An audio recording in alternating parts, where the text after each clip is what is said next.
All right. Hello, everybody, and welcome to another session of IFL Club. I hope you're all doing good. And today we are going to have a very, very interesting topic, which I'm sure you guys can all relate to. But first, how was your weekend? Is there anything interesting that you want to share with us? Or are there any events that attract your attention? Can someone share with us? How was your week? So can I start with you, Lê Trung Thành?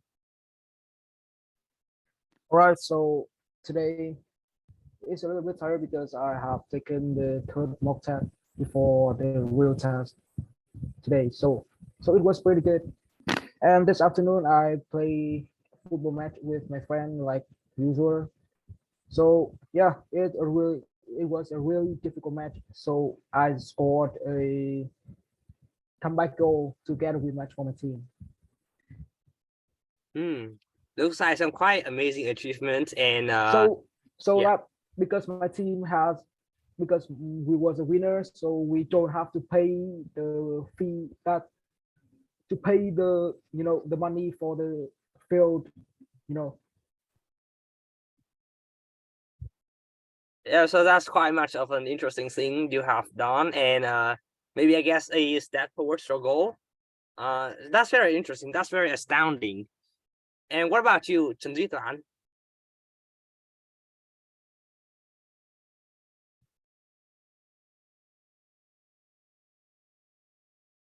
Hello, I cannot hear you at the moment. I guess you are having maybe some technical issues.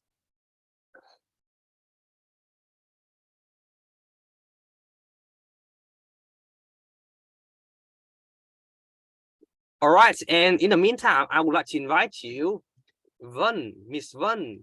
How was your weekend? Oh, yes, I think recently I'm so busy because I got a lot of work, and today I'm just enjoying a meeting for art club, and I feel so happy. So you, on the other hand, I've also taken some maybe social activities. That's also really nice. That's amazing. All right, and so okay, right. So are you going to have maybe another plans for the next weekend? Have you planned anything amazing or anything that you want to do in the next weekend, in the next week? All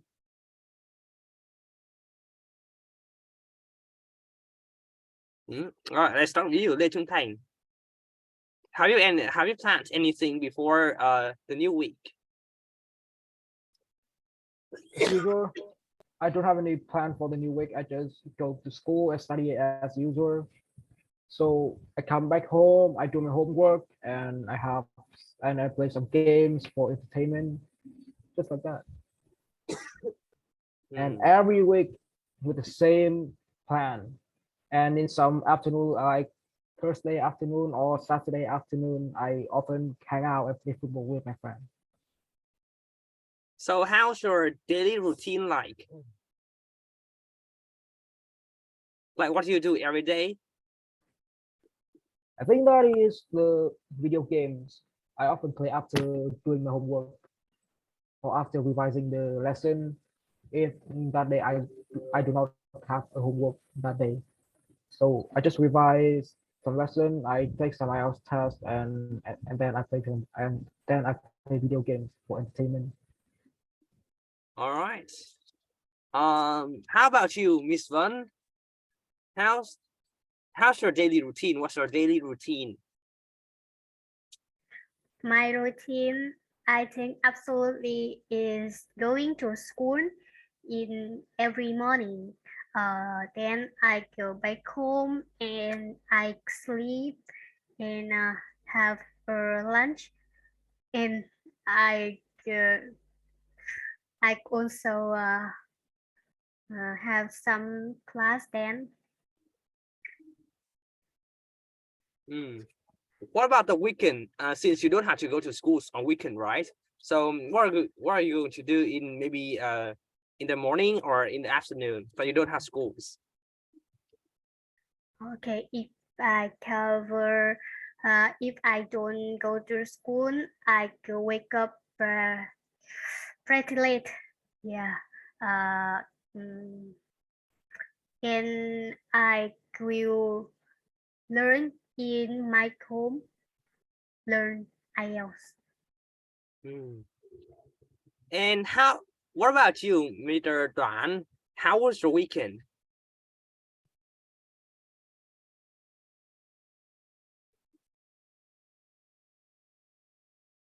Oh, well, it seems like I still cannot hear you. Can anyone hear him?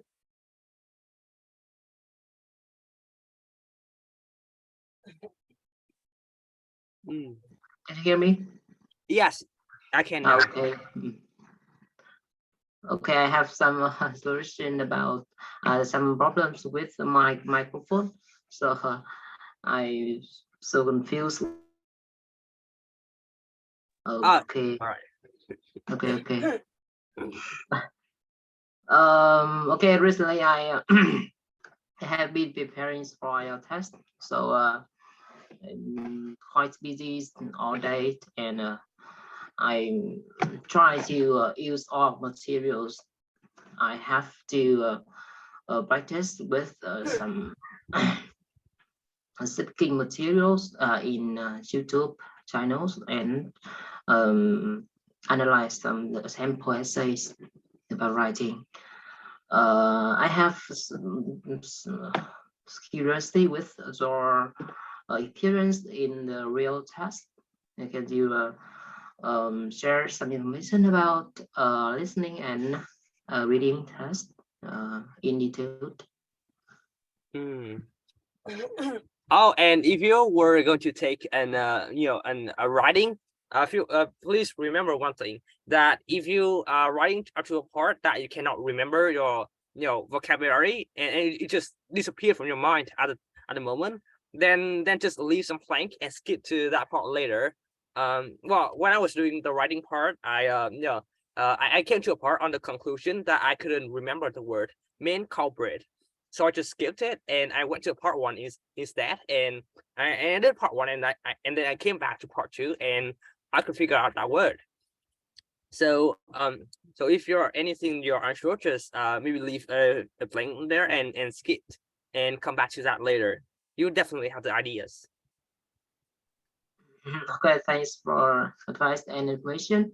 Because I decided to take computer-based test. So, but I want to take advantage of writing some merits of the test, because that there would cause applications, so we can manage the times and don't worry about the numbers of the essays. So I think it is a good advantages for the candidate. But in listening, recently I focus on some academic contents in YouTube and some articles, audiobook of them. So, but um,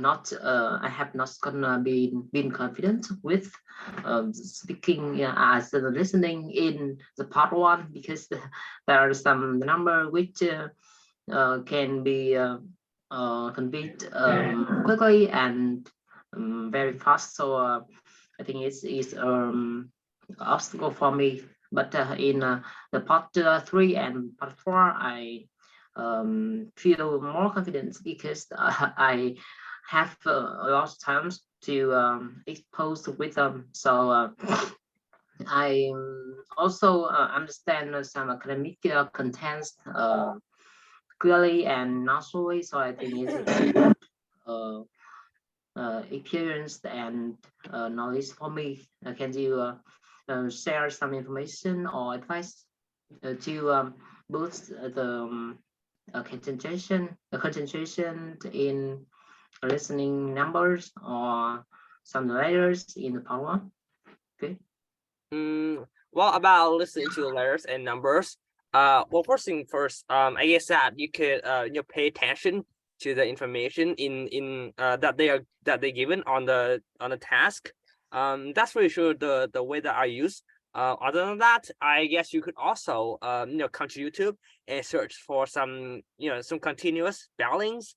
I'm pretty sure I have that somewhere on my YouTube recommendation a few days ago. I will send you the link. And but other than that, I think that the best way you can do is to practice that. And also, one thing that you gotta remember in the listening test that happened to me, that make sure that you don't have a bad poster. Make sure that you have a good posters while taking the test. Because if you lie down or maybe your poster is a little bit tiring, a little bit tired, then you will lose your concentration for a split of a second.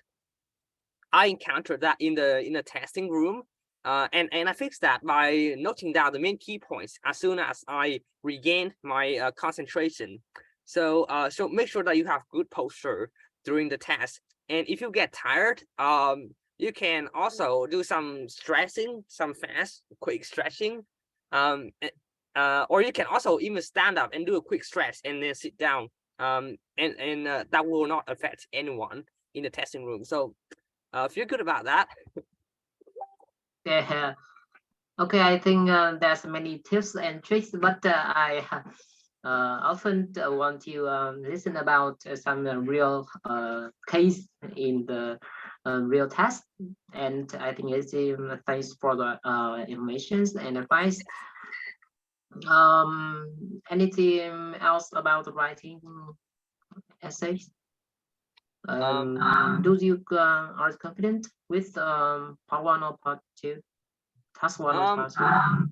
I guess with either, well, honestly, well, my way of dealing with the writing task is pretty straightforward, and it has a lot, and it's very lengthy.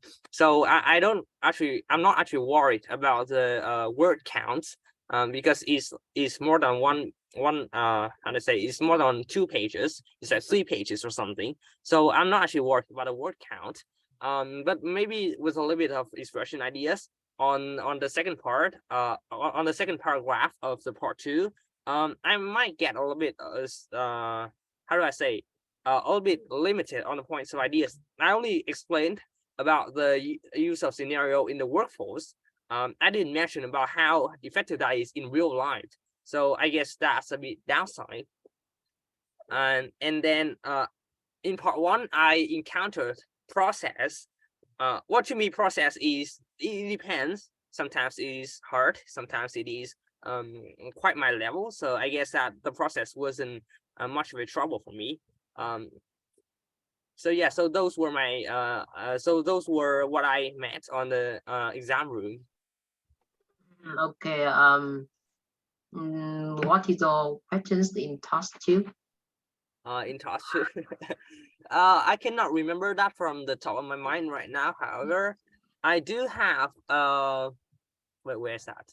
I have noted it down here.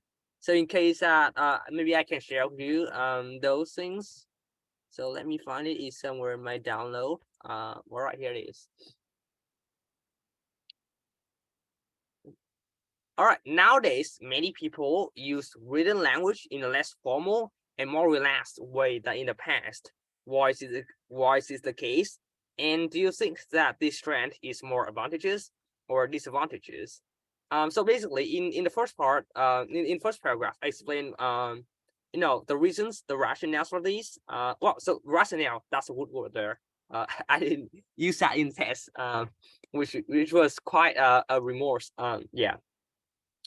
So my 2 reasons were, people using social medias are becoming more popular, and then the burst of typing devices like keyboard or mobile phone have made that a lot more convenient, and that contributed to their laziness, as well as the how do I say, maybe the needs for the fast texting. Yeah, so something like that. And then in the second paragraph, I mentioned one disadvantage. and one bright side. Sorry. So the disadvantage is that it might cause confusion, misunderstanding, and even the lack of mutual respect. And then the advantage is that well, you can use that for fast texting, as well as it kind of creates a friendly atmosphere in the working environment. So you're not really stressed about all those strict rules and then intimidating chatting messages and all those kind of stuff. It makes working environments a lot easier and friendly for anyone. So those were my points. Okay, sir, I think so. At the beginning of the club, we have anything else for debate or discuss? Well, I think that the first part of this, maybe I would focus more on some daily or some casual conversations to maybe boost some reflections as well as thinking in English. However, yes, we do have a topic, education, but I'm not sure where to start. Maybe start with some schoolings and homeworks. Yeah, but I guess that some topics like this kind of require some research before before actually coming here and talk about everything. Yeah, so it's quite wide. So I guess that I will leave that to the debate session. So yeah. All right. So do you have any topic I'll recommend? I guess maybe we can talk about scheduling. Have you planned anything for the next week?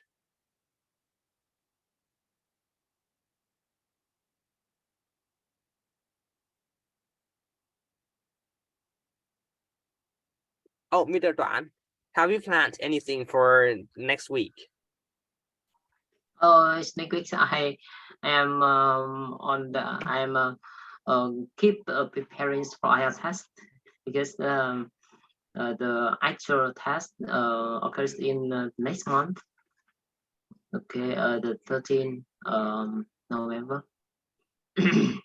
So recently I think my lesson resource is improved very much, but in some casual English is not my advantages. So I decided to focus on some basic listening channels to get used to with some the basic contents about the numbers, about the letters in the part one, and speed up my listening comprehension skill, and add some other casual examples about speaking part one, because in some mock tests, my mock tests recently, I received many compliments in part three, but have some the obstacles and some the points I need to improve in part one. About part one, I tend to use more professional knowledge to add some of the questions which focus on hobbies, some basic information about the candidate. So I think it need to be enhanced and adjust to fit with the requirement of speaking part one. But because I have habits to read many academic articles and listen to BBC News and some professional channels in YouTube and some podcasts in Google websites. So it affects me, affect my way to control language and convey some information informations and some arguments in 3 parts of the test. That's amazing. That's a very detailed explanation about your plan and what you're going to do, as well as maybe things you would do for your IELTS preparation. That's amazing, to be honest. All right, so so since we have talked about plans for next week,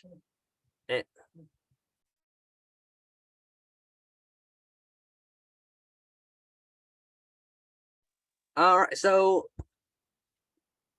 how do you plan everything? So maybe an important event is coming. So I guess maybe your next seminar exam, or maybe a presentation at a school that you have a week prior to prepare. How are you going to prepare for a special occasion at your school that requires your performance? So I will. For me, Well, you can go ahead. okay. I think it depends on the importance of occasions or events. But if I need to prepare some important, some vital items or presentations, I think I need to prepare for a long time before, because there's many requirements, and I also hope that I will present some reliable informations and also provide some the valid ideas and some the new experience for the audience or viewers. So I think it's need to be evaluate and prepare soon, and ask some advices of my friends and my lecturer, because there's many misunderstanding maybe occurs in the presentations or some events. So we need to have a united opinion and have some the mutual information to follow, and so I think that is good and essential for important or special events. Recently, I also organized. I also conduct a lead team to present homework, and I think it is very important because it marks have a percentage, large percentage in the mark of the semesters about that subject. So we have to present topics about some academic contents about the linguistic development.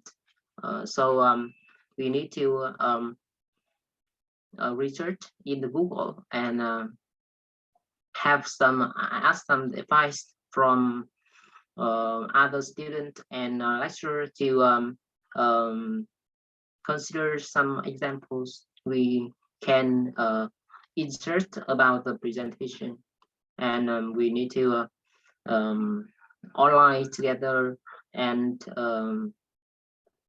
give some advice for others to assess some merits or disadvantages to improve before the actual the real presentations in the lessons.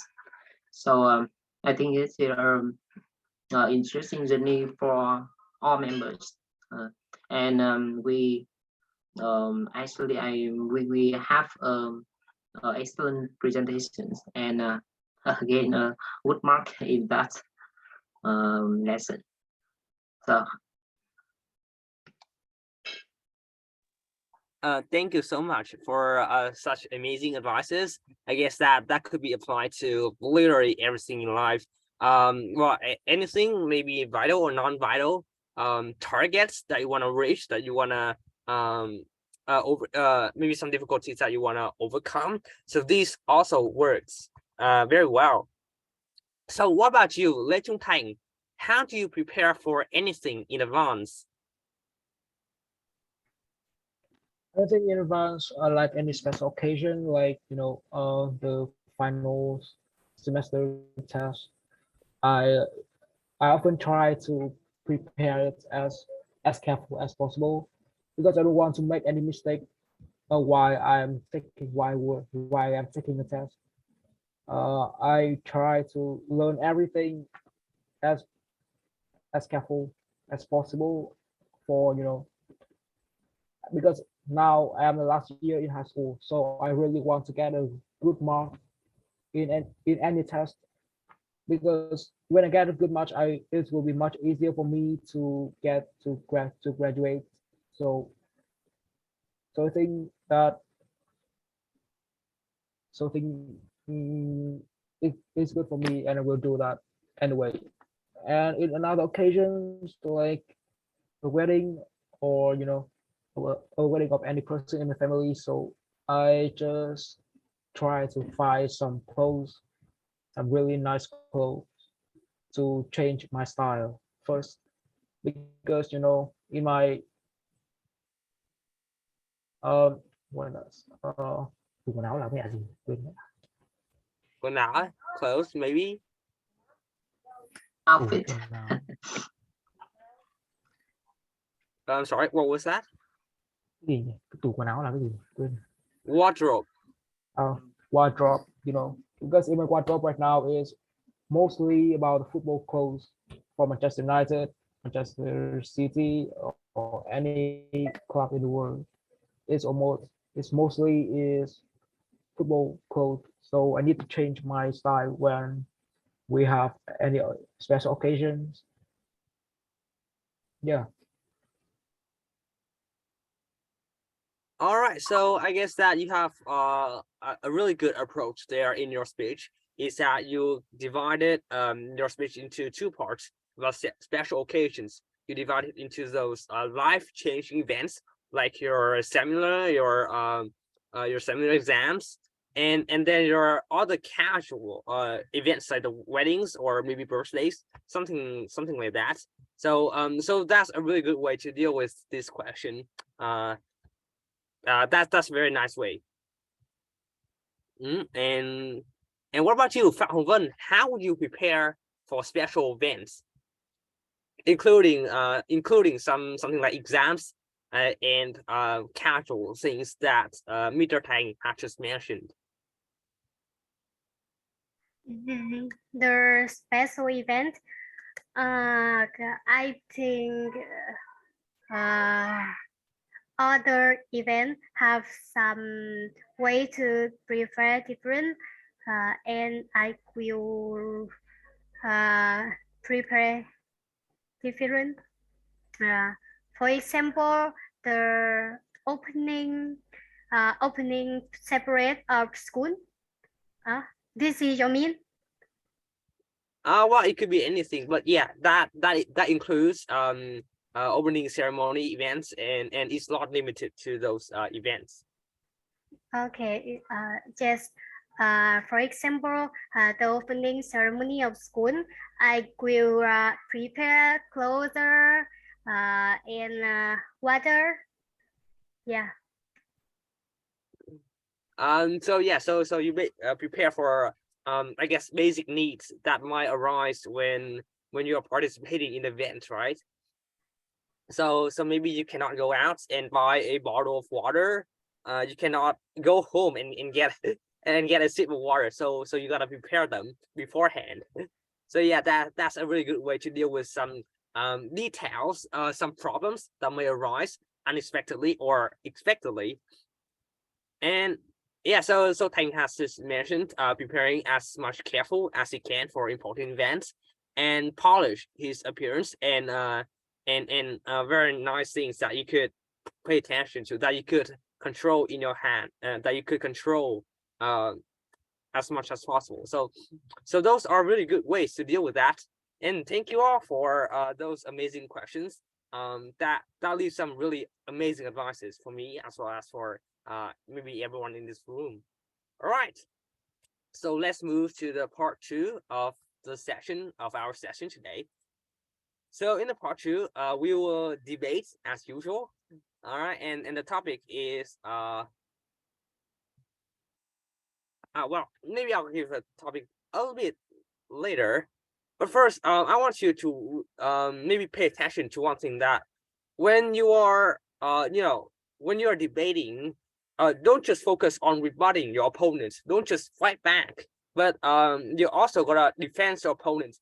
Try to find maybe a holes, maybe something that is imperfect about your opponent point, the solution or the reasons. So when you can find the downsides of the solutions, you can how do I say that?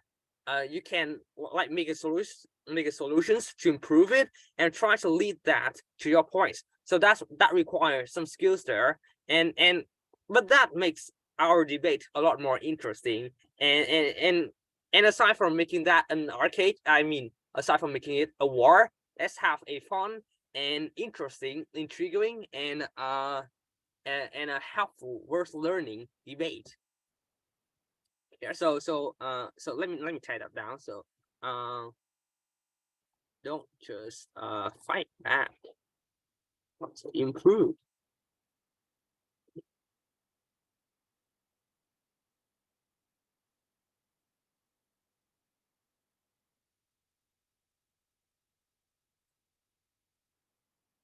All right, here it is.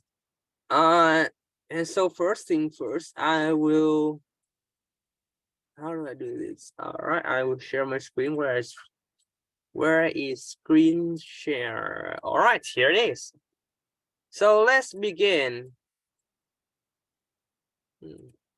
All right, I guess that's enough.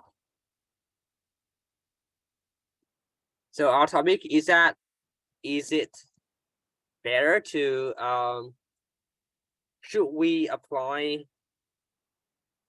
a theoretical or a practical approach method in our education system? Oops, this looks like all right, there's a problem here. I guess that I could word wrap, here it is. All right, and I would like to also remember that, oops, sorry, I turned off the camera. Where it is, here it is.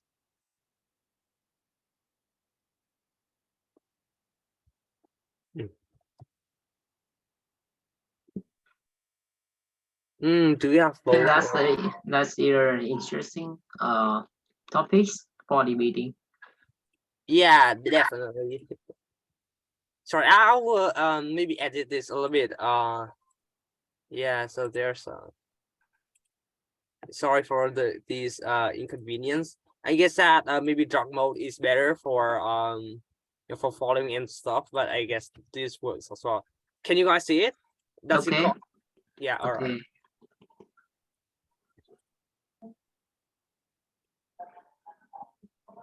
All right, I'll put that a bit bigger.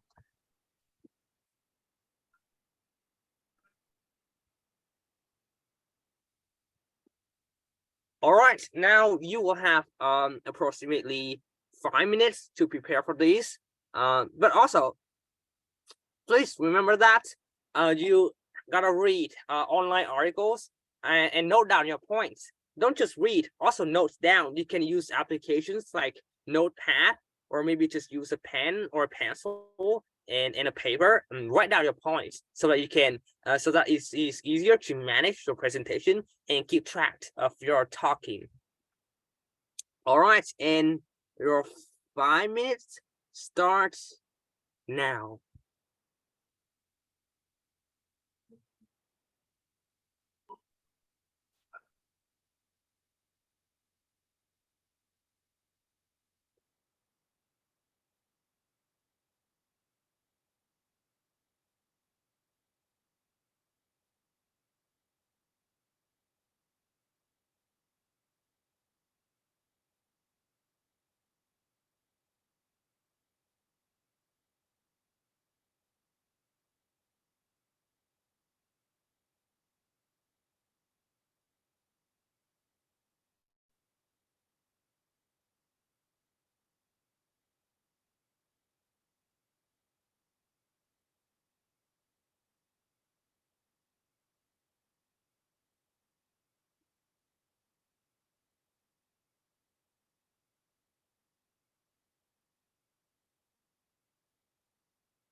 All right, and that was 5 minutes. And how was your preparation? I guess that you have noticed that I didn't divide the team right. All right.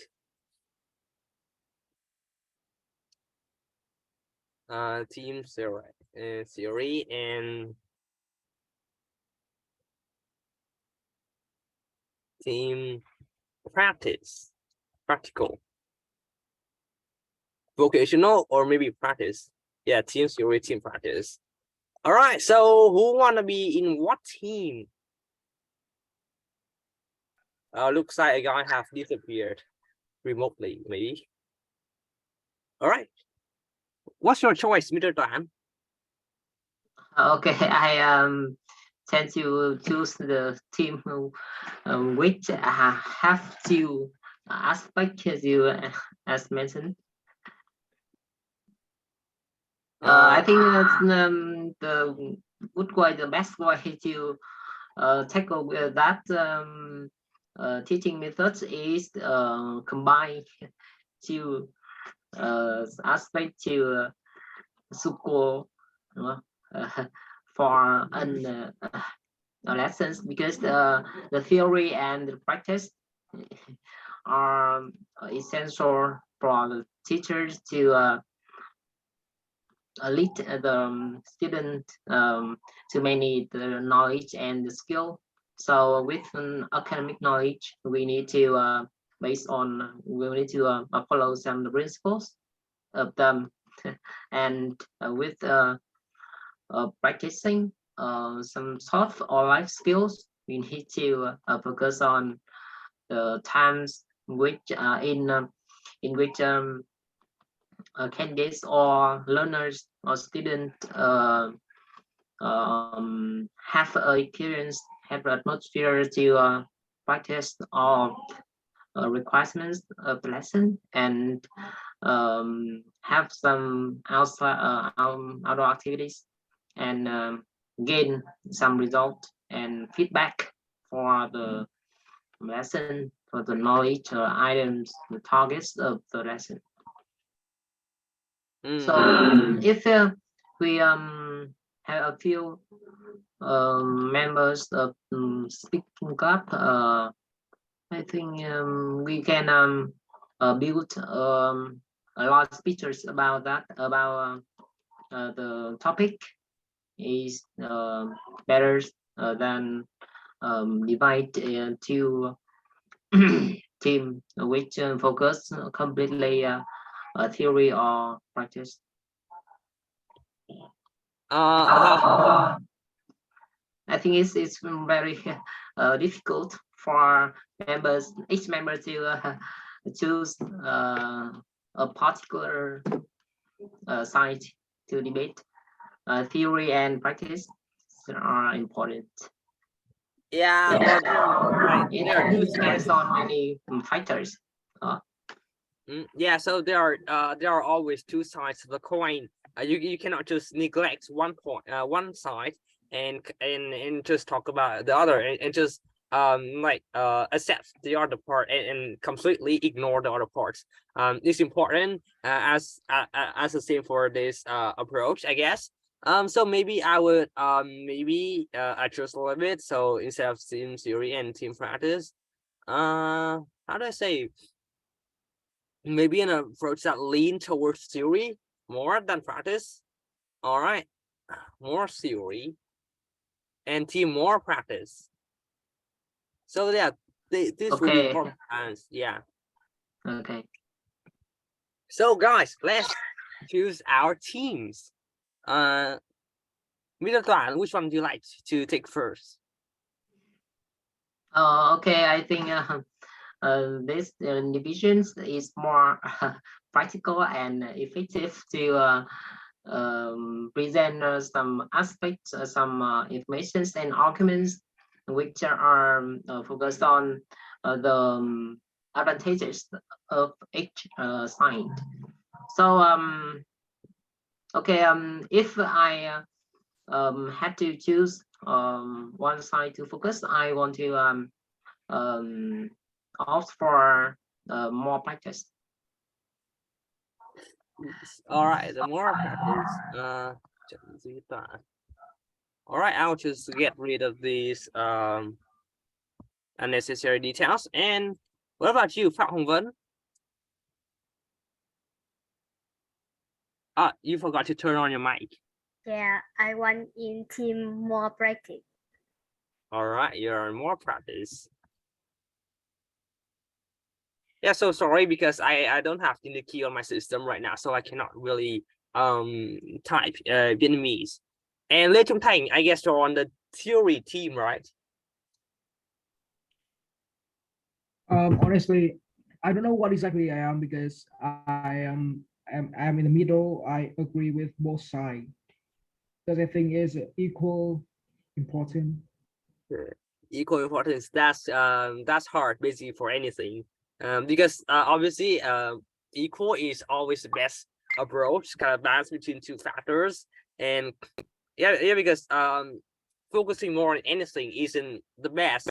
You gotta have two sides of the coin and two sides of the problems so that you can balance out everything and tackle most of them, as well as maybe find a way to strike a balance so that you can create a harmony between things and have a peaceful and wonderful life, as well as you know, how do I say that?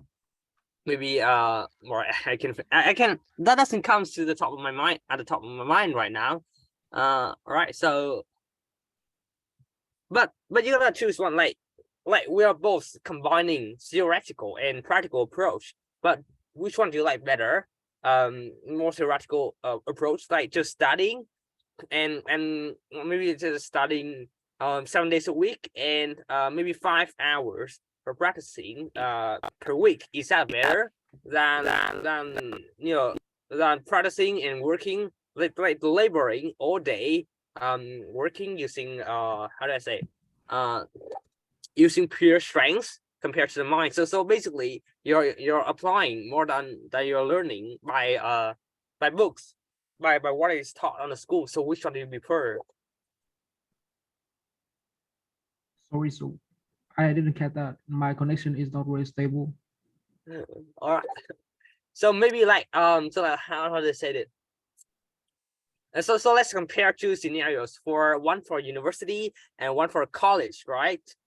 In university you will study more theoretical knowledge, so maybe more writings, more assignments, and then on a more practice team, on the college team, you got maybe things like how do I say, they're just going to work and practicing maybe 5 days a week, and then just studying less than what you work. So which one do you prefer, working more or studying more? Yeah, I of think course, we of course. can choose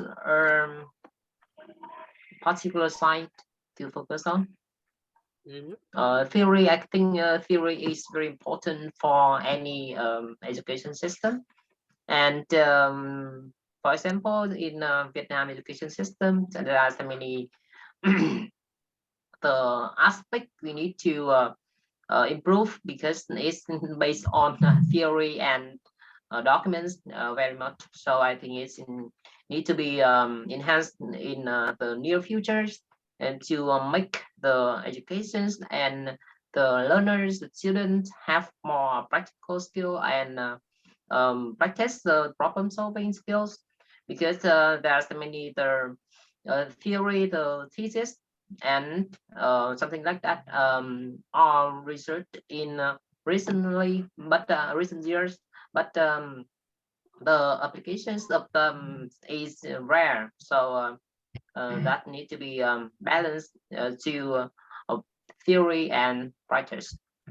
But in many education system, they focus very much about practice and some practical applications. I think it's not a good way to teach the workforce, such as the learners or students in the university or college, because they need to build a background knowledge about the major. So at the beginning of the course, the term, the semesters, we need to give them some principle and make sense of the aspect of principle to which are very important, and based on that principle, we can enlarge the applications in the future and understand deeply, understand in details about some abstract fields such as politics and society and sociology. To talk about politics and sociology, we need to make sense of the principle which are inherent from the past, from the history, to assess some latest situations of the country, the organization, to make them more proper and suitable, to maintain the high quality process in a nation, in the countries, and with the small scale, I think it's in the university or the teaching lesson. So I think to science have many aspects we need to focus and make sense and classify. So if it depends on the interest of its members to focus on, and theory or practice which have a particular match with particular items or particular targets of education. So we need to choose and focus on examples to modify the arguments and the opinion. Okay. So I guess you could use examples to illustrate points, I guess. All right, and it looks like we are kind of stuck here. You kind of leave the people to. I actually- have mentioned in general. I Oh, all right. have not focused on my argument for the more practice. Yeah. So we have maybe if we talk about this topic, because it's quite hard to debate here since, how do I say, not much. All right. All right. So let me try and see if there's any way to tackle this.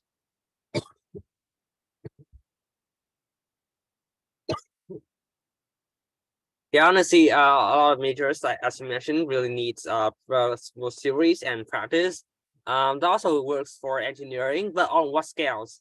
I guess civil engineering, architecture, and maybe and what did I say? What's that called? Computer science? No. Digital technique. Okay. Computer technique? No. And it's more like on the physics part. That you kind of design specific machines, like GoHop or some kinds of Mechanics. yeah, right, mechanics. So maybe architecture, mechanic. In medicine, as you know, there's many theories in medicine, but right now the doctors, the physicians tend to focus on evidence, practical evidence, because that is more reliable for some of the difficult cases in hospital, and it related to the role, the responsibilities of the doctor, to give some the real examples or evidence for the family members of patient, and Yeah. use evidence is main key for their job and their duties. Yeah, so basically things like you mentioned, architecture, mechanics, engineering, and even medicines, they require a large amount of theoretical knowledge. So that's also why medicine school requires 8 years of training, because of that reasons. And Yeah, so basically aspects like architecture, and mechanics, engineering, you gotta learn a lot about with like core fundamentals knowledge, things like how to say, so maybe basically physical aspects, as well in civil engineering and architecture. You gotta make sure like how the structures are working properly, like the metals are working as correct as needed, and then the structure also how do I say it, also strengthen the bright sides, the strong points uh of the metals or of a specific components, and try to reduce the effects of maybe downsides of the metal. So take an example as take all right, probably that's a little bit hard to explain about a specific example in those scenarios, since you gotta really need understandings to actually knowledge to actually understand that in specific scenario anyway. So that Okay, also the medicine is uncountable. Okay, so he can omit S later. right. Yeah, so for mechanics and engineering, you need a really big amount of knowledge so that you can actually make something and make it works. So you're gonna apply their rules strictly. Well, you can also use practice to make sense of everything and to get an idea of how things work. But that's gonna take a really long time. And humanity have taken quite a few centuries, like a thousand of years, to actually understand something basic like wheels or a steam engine, and those are, how to say, those are pretty primitive technology in our modern time today. So if you were to kind of practice every single thing out, it's gonna take thousands of years to gain an expert knowledge. So if you like learn theory first, if you learn more theory first, and then you practice later, you're gonna have a huge advantage, because you know a lot of things, but you don't really have a realistic view, right? So this is where practice comes in. It strengthens your weak points. It strengthens your reality. So maybe you know more details aspects when carrying out, because things in the paper, it works a lot different. So maybe an architecture that works really well in the paper, but if you cannot construct it in real life, it's useless, right? Yeah, and then you gotta balance out the factors like costs and maintenance and yeah, and other things as well. So those really Yeah. require practice. Okay. It's time to give some arguments for Jose. All right. Before we move to arguments, Phạm Hồng Vân and Lê Trung Thành, do you wanna say anything? Okay, so in the more theory team. So yeah, I think theory is really important because about our education right now, we more focus more on theory, right? While their test mostly in theory. Like in many subjects, we need to practice a lot, like chemistry or physics. We still take the test in theory only, so that students do not pay too much attention on practical skill in this subject, because it's not really related to their study, so that they don't need to do that. uh, but on the other hand, I think that practice is also very important. uh, Theory is just a tool for the practice. You you you learn theory for to understand more about you know to understand more about the problem, to understand more the way that something is used. uh but when you want to to understand it deeply, you need to practice it. You need to practice. So that I think these skill have an equal, have an equal responsibility on each person to be success, to get success. So that's my opinion.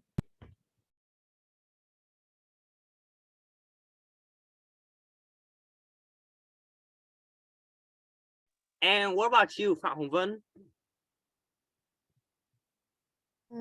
Yeah, I want to say that the Ho Chi Minh president have sentencing student and perspective have to go hand in hand. Learning without practice is useless. Practice without practice will not be smooth. And yeah, I think theory and practice is important the same, and we should do but to study good. Yeah, and I like do the practice because the feel when we finish our practice is very like fun. Uh, yeah, but when I don't learn theory, I can't do practice. Yeah.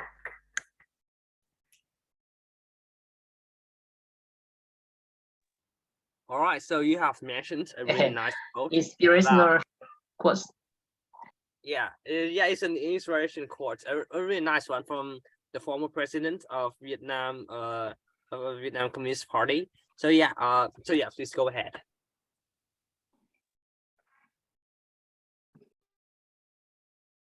Okay, I want to clarify the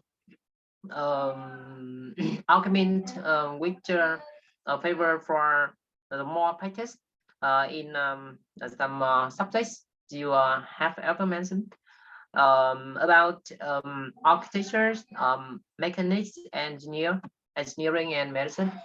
Because in the past I have ever long durations study medicine in my university. So when when we go to the hospital to learn some symptoms, some syndromes, and treatment in patients, I think that's your interesting journey and experience for me. But when we experience some the different cases, we notice that there's many the theory in the books, in the textbook, we that are not reliable and not suitable for particular patients, especially some the patient with severe symptoms or syndrome and have combinations of some incontagious disease such as cancer and high blood pressure. So in that case, the lecturer, teachers tend to give some actual examples about some of the patients in the past in their experience, and to describe some predictions about futures in that patients, and we learned from experience that are practical experience and that not related to some knowledge or theories in the textbook. And there's many there are many cases, there are many dangerous case in the emergency room. Medical student need to tackle immediately to cure some of the patients because they have just admit to the hospital in the emergency room. They need to supported need to be supported by physicians. So we use some of the drugs which trigger and stimulate the cardiovascular system and recover their breath and some the basic functions. So it is very important, and but it is not synonymous with some informations in the principles of the textbook.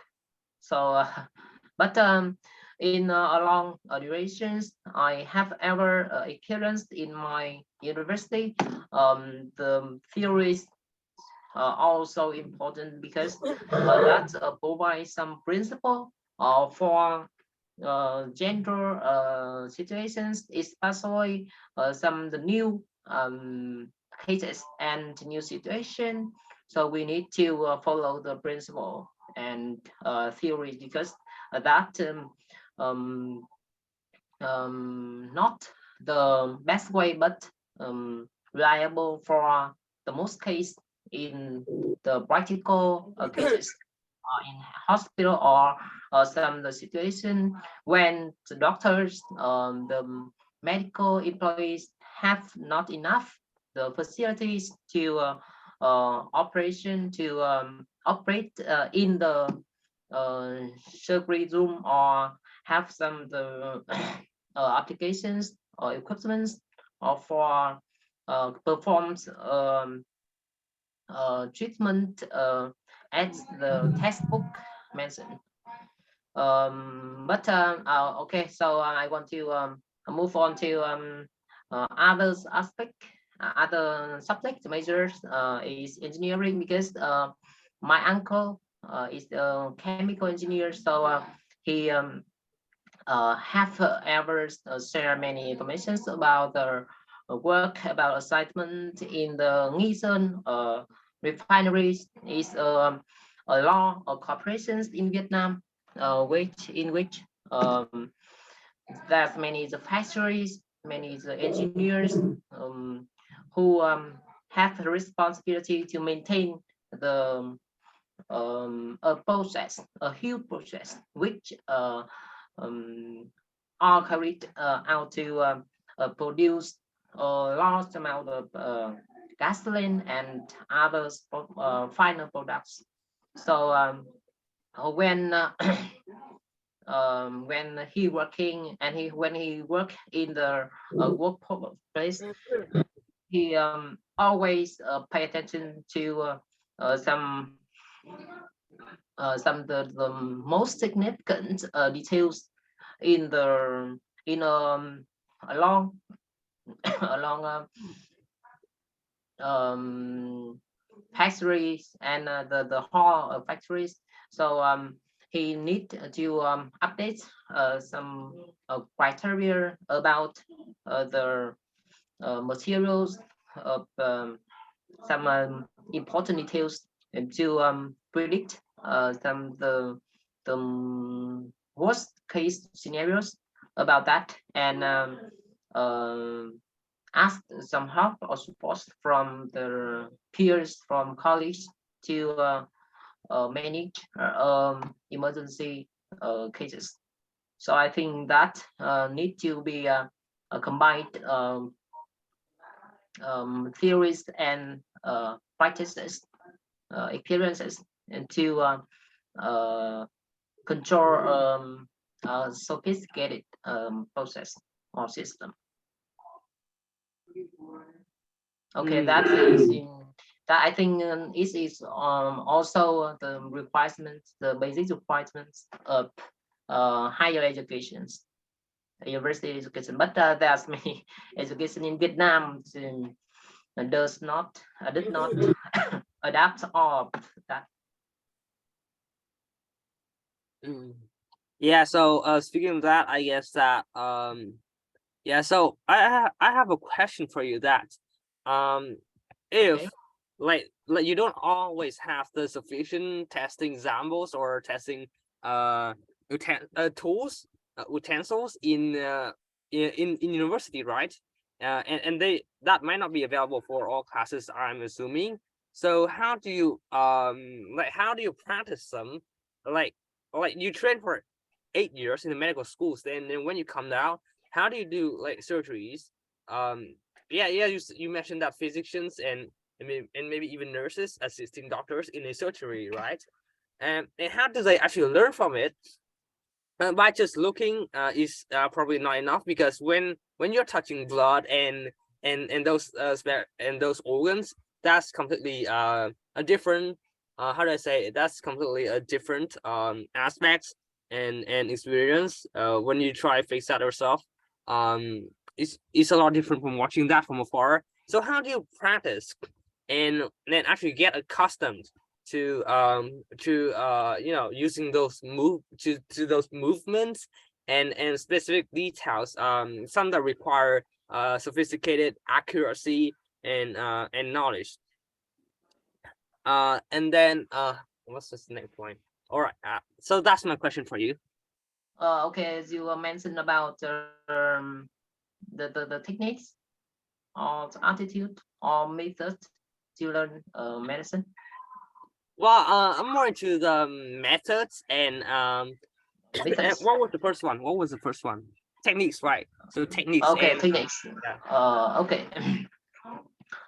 Medicines is sophisticated measure. So every doctors need to spend a lifelong a lifelong period to learn to practice and to update their knowledge, their appearance, and some guidelines of the international articles. And through some workshop, we need to change the mind and change attitude to access with a particular patients, because there's many the changes in the world, in the transformation of viruses, and there's many the materials can be used in treatment in treat patients, especially some difficult cases such as some kinds of cancer, or the latest period of diabetes, type 2 diabetes. And there's many the side effects of the patients, but the doctors need to be need to notice all of the syndromes or symptoms to classify the importance or significance of the patient, and to use proper medications. There's many aspects we need to improve during the times we going we learn from the patients in the hospital.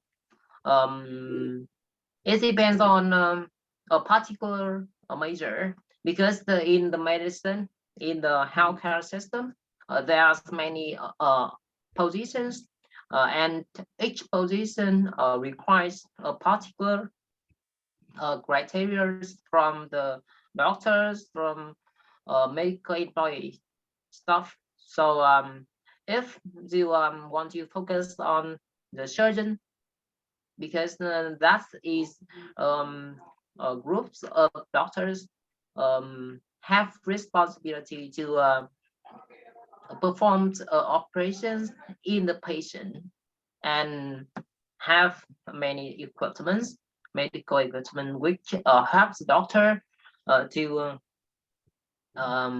get more information about the fundamental informations of the vessels, the blood pressure, or some the tests which test the allergic situations of patients, to use some antibiotics or use some particular treatment which proper with each patients, and which are supposed from I suggest from the professional doctors. So when we have experience in the hospital with a wide range of patients in a walk of life, I think the most criteria in with medical students or in doctors in the future is the persistent and the proactive skill, because we need to update all the guidelines, the directions, the medicine from the international articles and from the health and medicine ministries.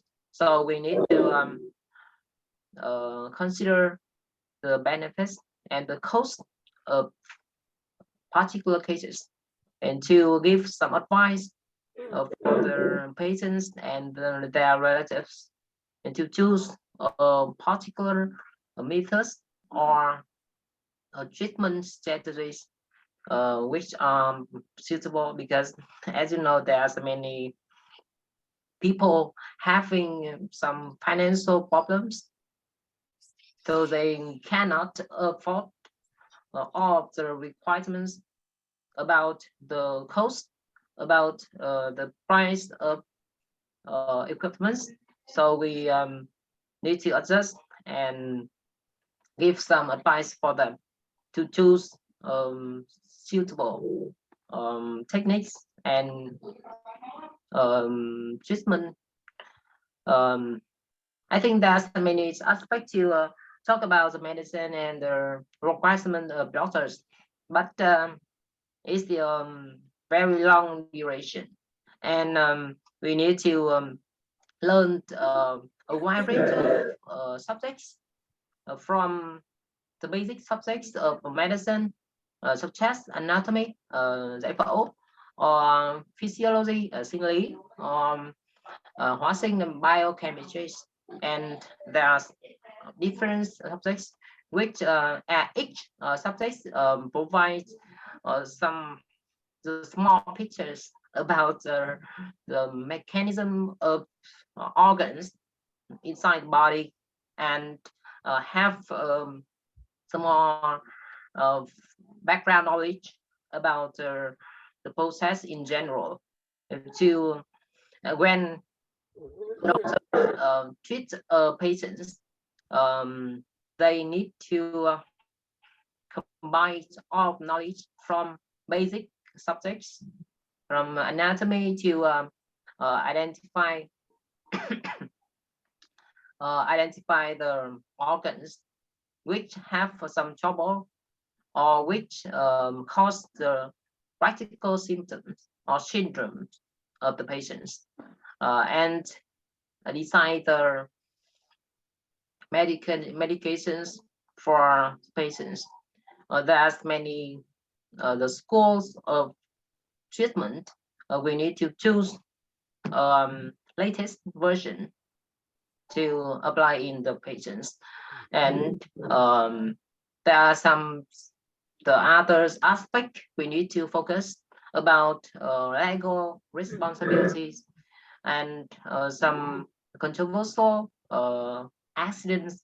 We need to avoid some risk, the threats from the relatives of patient, and we need to practice the presentation to give some brief information and give some compliment or some advice, and have boost the motivation of the patients to coordinate together and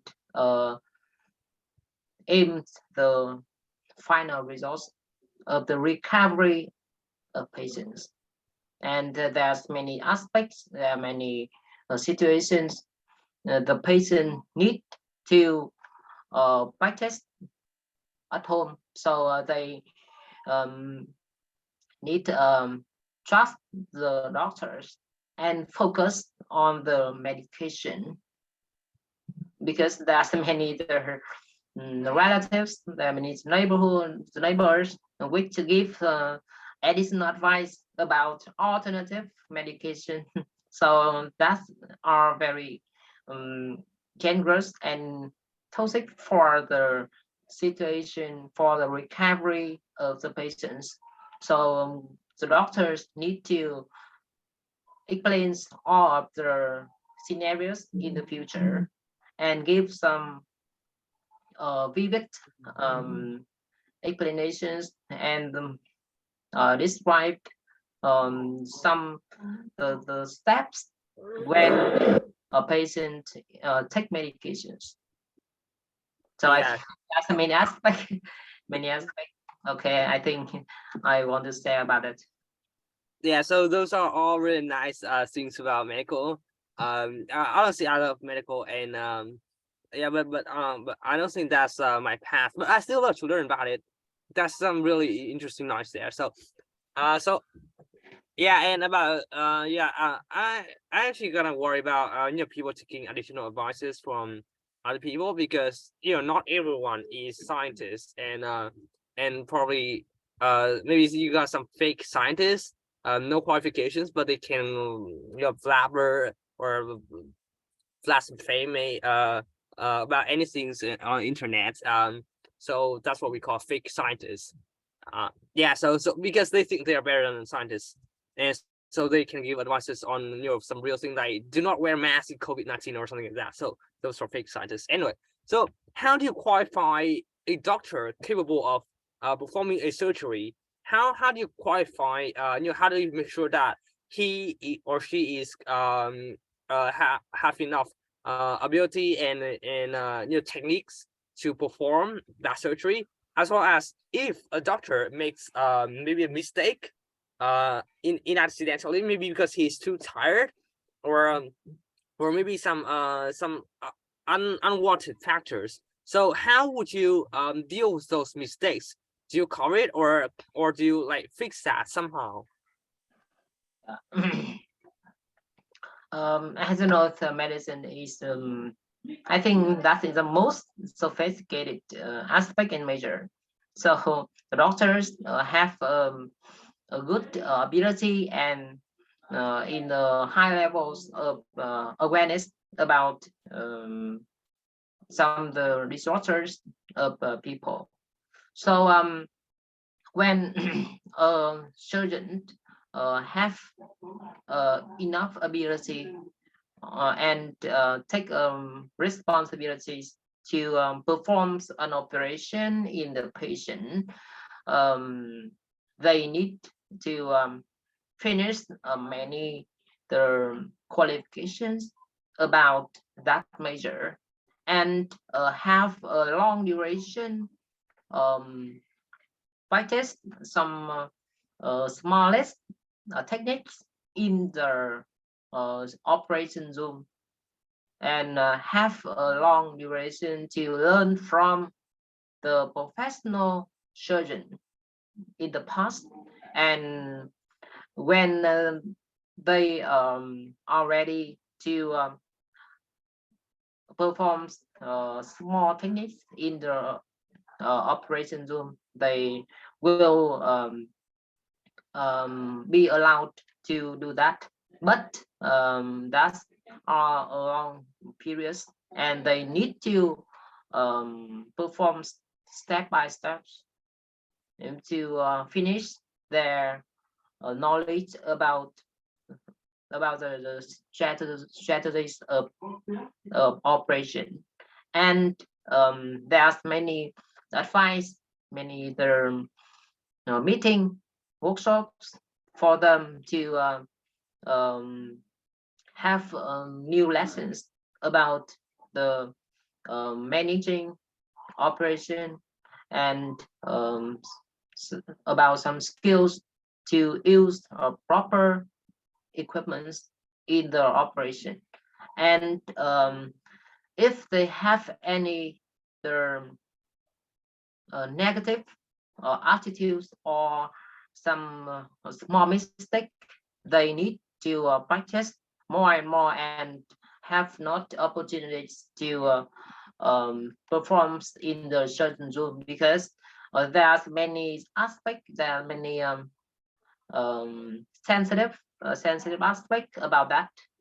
The patient and the patient relatives, they always need high quality services in the hospital, so they always requires the best surgeon to perform in the cases, especially related to their relatives. So I think it is a lot of questions about that, but in the healthcare system, there's many requirements, criteria, which are suitable for particular cases, and there's many limitations with with young doctors, young surgeons, to do some small techniques in the operation zone. Okay.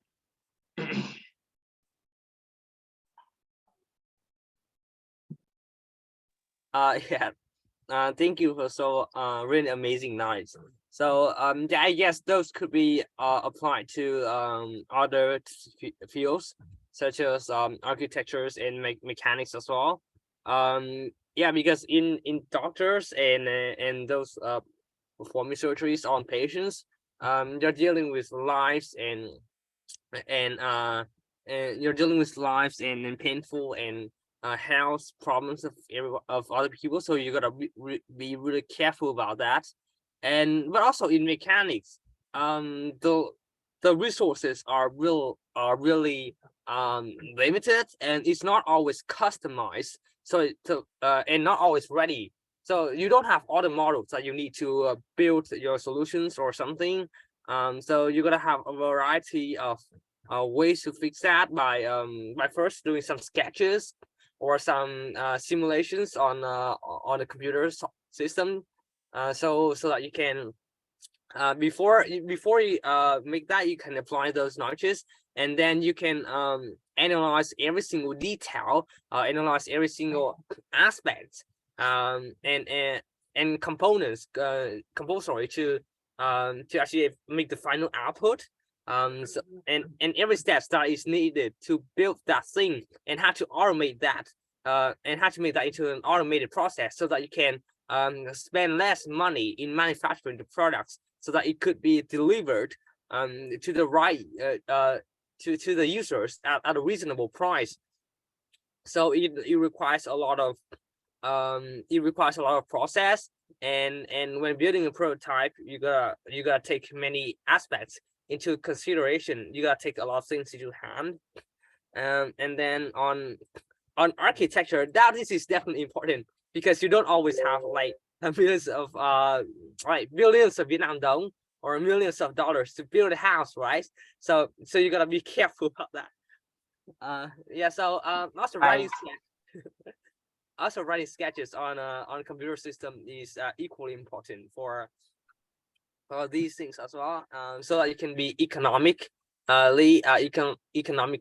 effective, because usually how do I say, usually users or consumers wouldn't want to spend more money for in case an architecture or maybe an engineer makes some mistakes on the site, or some miscalculations. They don't want that. They want an imperfection. They could spend a little bit more money into the design part, into the design of the house, but they cannot account for any mistakes during constructions, because that could lead to huge rise of the money in order to fix the system, to fix the house, fix the construction, and to continue building it, or if you want to upgrade that later, considering the mistake that you've made, it's going to be a lot harder.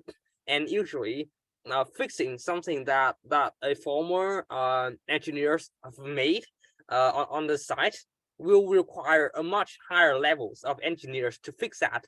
So you gotta be really how to say, you gotta be really perfect when it comes to things like things related to money and architecture and anything. So yeah, basically we mentioned our part. So yeah, I guess so practice and theory are all equally important in any aspects, medicines, engineering, mechanics, architecture, anything that requires expertise, knowledge, and oh right, and also about the CSI as well.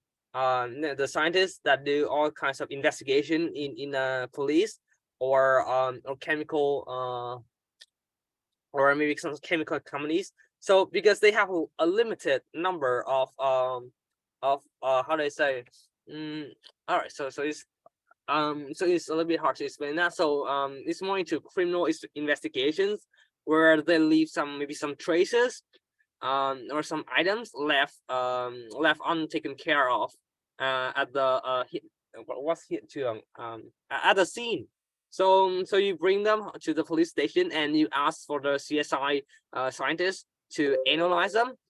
So the CSI scientists also have to take in strict processes like wearing gloves and taking everything carefully. Some precaution methods, pre-analyze and then analyze. And so yeah, so because the number of evidence is limited, you cannot be spontaneous about what you will do to that, and you will usually needs a team on dealing with that so that you can give the final accurate results. In Vietnamese, we also have those really amazing talents, CSI, where they can even analyze the whole situation, which is a little bit information given from the scene. They don't even need they don't even need to extract the camera to know what exactly happened. They can even analyze what was the slightest angle or degree that that the guy were using a motorcycle and caused some accident. They can analyze everything. So that's really some great talent there. And that is done with a lot of theoretical as well as practical knowledge to have such an to be able to carry out, to analyze that result in such a short time. So I think that's amazing points about theories and practice and why we need them in all subjects. Not just not just those scientists, not just those science-based subjects, but also in literature and some social subjects like maybe journalists, article writing.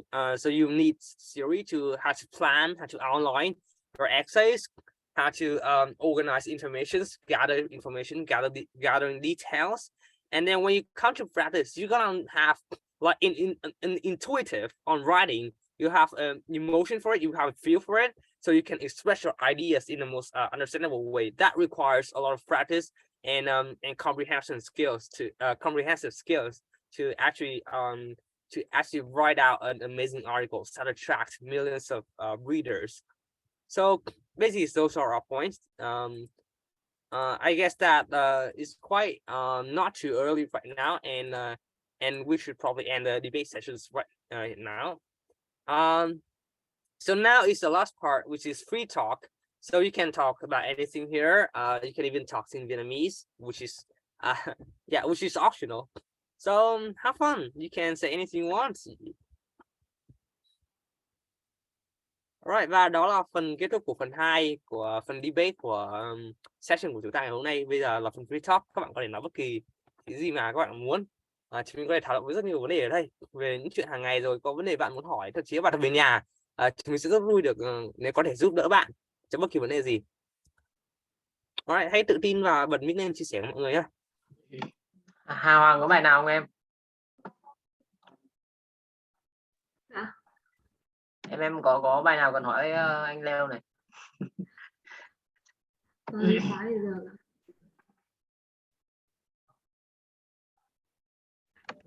được.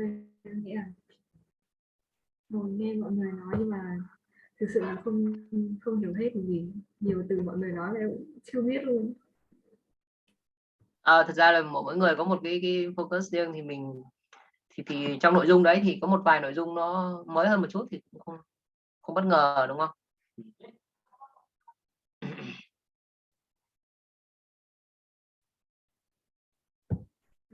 Em vào cũng kiểu để nghe cách mà mọi người triển khai ý kiến, chứ còn về kỹ năng nói của em thì thực sự là chưa tốt để ngồi đây debate với mọi người. Thật ra thì có lẽ là Leo đã quen với cái việc debate và thuyết trình rồi, đúng không? Nên là nghe nó rất là mượt, chứ còn thực tế là mình cũng chưa có luyện tập nhiều, thành ra là cái fluency cũng chưa được tốt. Thế nhưng mà để mà có ideas hoặc là có information để mà share thì chắc chắn là phải dựa trên một quá trình tích lũy lâu dài. Thì thường là cái cách mà nhanh nhất và reliable nhất là reading thôi, đúng không?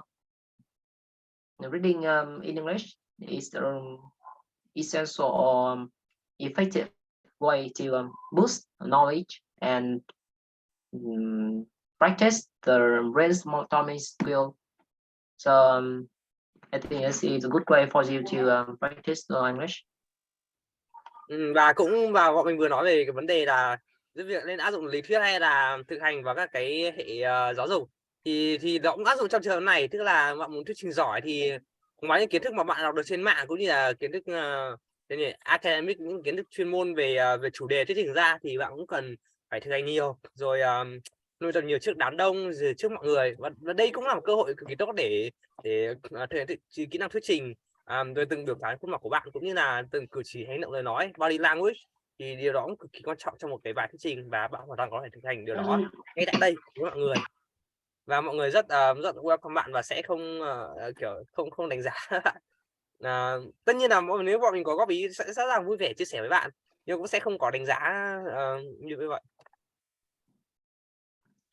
Khi mọi người nghe mình trình bày thì có nhiều lỗi pronunciation không?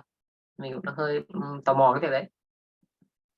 Tức là có cái lỗi pronunciation nào mà nó điển hình không? Nó dễ bắt gặp không?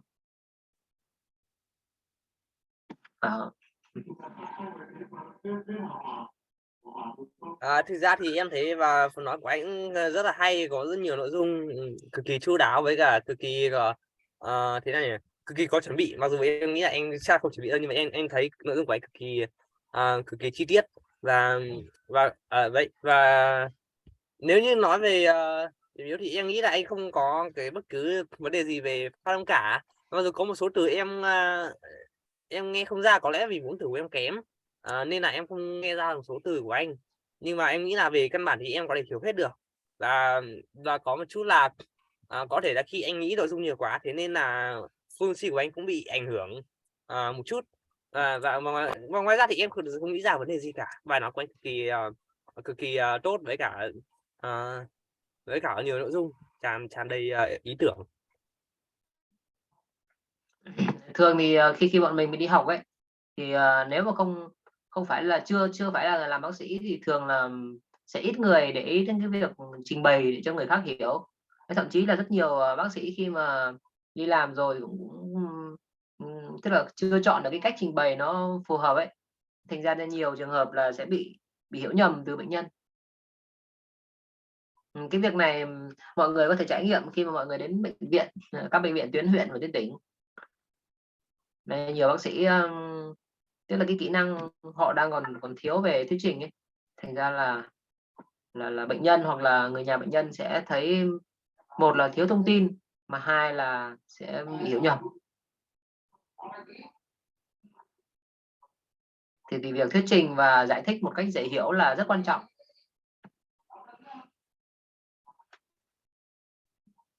Mình học ở bên viện 103, bên bệnh viện Quân y 103, và một thời gian ở bệnh viện Quân y 108 ở bệnh viện Trung ương Quân đội ấy. Thì các thầy về cơ bản là đều là một cái hình mẫu để mà sinh viên noi theo về cái việc truyền đạt, có thầy có khả năng sư phạm tốt. Đấy, và cái điểm yếu về mặt tiếng Anh thì nó có thể khắc phục được, nhưng mà cái điểm yếu về mặt thuyết trình thì trong rất nhiều trường hợp là sẽ gây ra các cái sự việc gọi là cái sự cố y tế ngoài mong muốn. Đấy, có nhiều vụ bạo hành bác sĩ, hoặc là có nhiều vụ các cái vụ việc mà bệnh nhân hoặc người nhà bệnh nhân thậm chí là kiện cáo, đúng không? Đấy, có rất nhiều việc liên quan đến cái tương tác giữa bác sĩ và bệnh nhân, và thường là khi nào mà mình làm yếu cái vấn đề này thì sẽ phải nhận lại các cái rủi ro tương ứng thôi. Cho nên là nếu mà muốn học làm bác sĩ, hay là các bạn mà có mong muốn thi y thì cũng ý thức được cái việc là mình cần rèn luyện cả những cái kỹ năng mềm như vậy. Các cái có những ngành nghề thì chỉ là kỹ năng mềm thôi, ví dụ như là marketing hoặc sales. Đấy, các cái lĩnh vực mà liên quan đến cái việc thuyết trình và thuyết phục người khác. Đấy, còn với y khoa thì ban nãy Leo có đặt một câu hỏi là khi nào thì các cái bác sĩ, đúng không, được phép hoặc là đủ tiêu chuẩn, đủ năng lực để thực hiện các ca phẫu thuật, thì thực tế là cái điều này nó không được quy định trắng đen trên giấy tờ đâu, mà vốn dĩ là nó phụ thuộc vào từng bệnh viện. Với các bệnh viện ở tuyến trung ương ấy, tuyến cuối các tỉnh lớn như là Thanh Hóa hoặc Nghệ An hoặc là vân vân, đấy, và các bệnh viện tuyến trung ương thì thường là các bác sĩ cũng khá là đầy đủ và tốt. Nhưng mà rất nhiều địa phương thì bác sĩ đang còn thiếu hụt nhiều. Có nhiều người không phải là bác sĩ, tức là họ là bác sĩ nhưng họ không có đủ bằng cấp là bác sĩ. Vì một thời gian họ đã đào tạo trung cấp y ở phía dưới và sau học lên y sĩ thôi. Đấy, thì nhân viên y tế, nhân lực y tế bây giờ đang thiếu hụt nhiều. Đấy, cho nên là với một đất nước mà thiếu hụt nhân lực y tế thì không thể đòi hỏi cái việc là có một tiêu chí nào để đáp ứng cái điều đấy cả. Đấy, các tuyến mà càng ở dưới, các tỉnh mà càng vùng sâu vùng xa thì rõ ràng là chất lượng y tế càng kém hơn. Còn ở trung ương, ví dụ như các cái viện mà mình học thì rõ ràng là cái nhân lực tốt và trình độ cao hơn, cao nhất cả nước, thì rõ ràng là để mà được được tín nhiệm phân công cho một ca phẫu thuật nào đấy thì cần một quá trình đào tạo liên tục, ít nhất là 8 năm, 9 năm.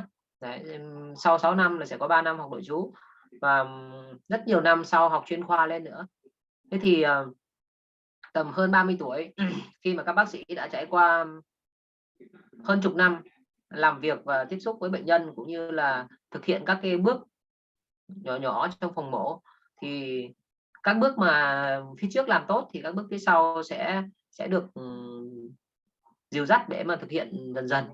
Và khi nào mà đủ tự tin thì một bác sĩ sẽ có thể thực hiện ca mổ, và thường là sẽ dưới sự giám sát của một người có chuyên môn cao hơn, thường là trưởng khoa hoặc phó khoa. Đấy, do vậy nên là để đào tạo một bác sĩ phẫu thuật thì nó cần 12-15 năm là như vậy. Thường các bác sĩ mà đứng độc lập được một mình thì phần lớn đều trên 32 hoặc là trên 35 tuổi. Còn lại thì đều phải phụ thuộc vào một hệ thống, bên trong đấy thì có các cái thầy cô hoặc là các bác sĩ ở trình độ cao hơn dìu dắt. Đấy.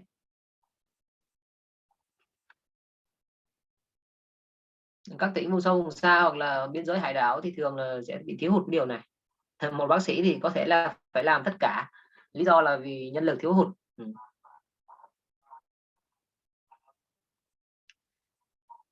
Thường thì cái phân bố về cơ sở vật chất của ngành y tế thì nó sẽ theo cái level từ trên xuống thôi. Tức là các cái tuyến mà chưa có khả năng thực hiện các ca phẫu thuật lớn ấy, thì sẽ không được trang bị các cái cơ sở vật chất đủ tốt. Thành ra là rất nhiều ca phẫu thuật thì phải tiến hành ở các cái bệnh viện tuyến cuối ở trung ương. Còn các cái phẫu thuật cơ bản, ví dụ như là phẫu thuật nối ghép xương, các cái phẫu thuật về áp xe, về các cái gọi là phẫu thuật bên ngoài da đấy, hoặc là phẫu thuật bên trong nội tạng, nhưng mà các cái tạng nó đơn giản như là cắt ruột thừa thì sẽ được tiến hành thường xuyên. Còn các cái phẫu thuật mà khó như là ung thư hoặc là thần kinh thì thường là sẽ được recommend ra các cái bệnh viện tuyến cuối.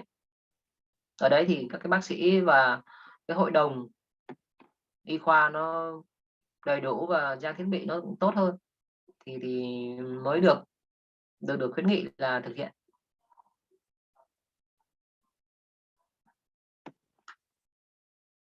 Có lẽ là trả lời tiếng Việt như này thì Leo hiểu hơn đúng không?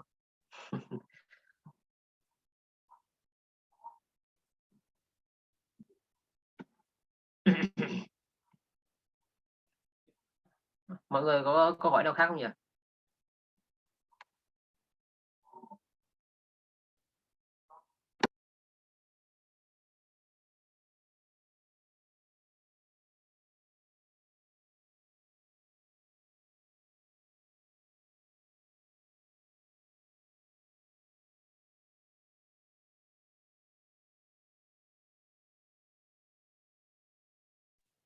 Thực ra thì đến giờ mà thầy toán ông dạy online thực ra là tôi sẽ cao nhé.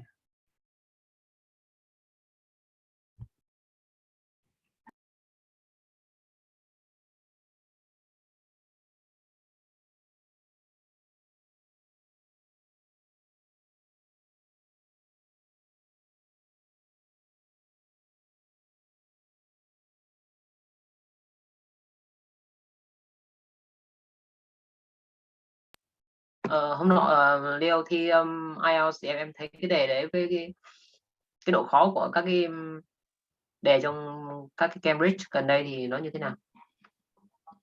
Đề Cambridge thực ra em không thực ra em không hay làm đề Cambridge lắm, thực ra em làm quyển IELTS Reading First cơ. Nhưng mà theo em thấy thì đề cũng có vẻ khá là phức tạp, cũng phức tạp và độ khó cũng ngang bằng đấy. 3 pages của em là về các cái topic nào nhỉ? Thực ra bây giờ em cũng hơi khó nhớ ấy ạ. Xem nào.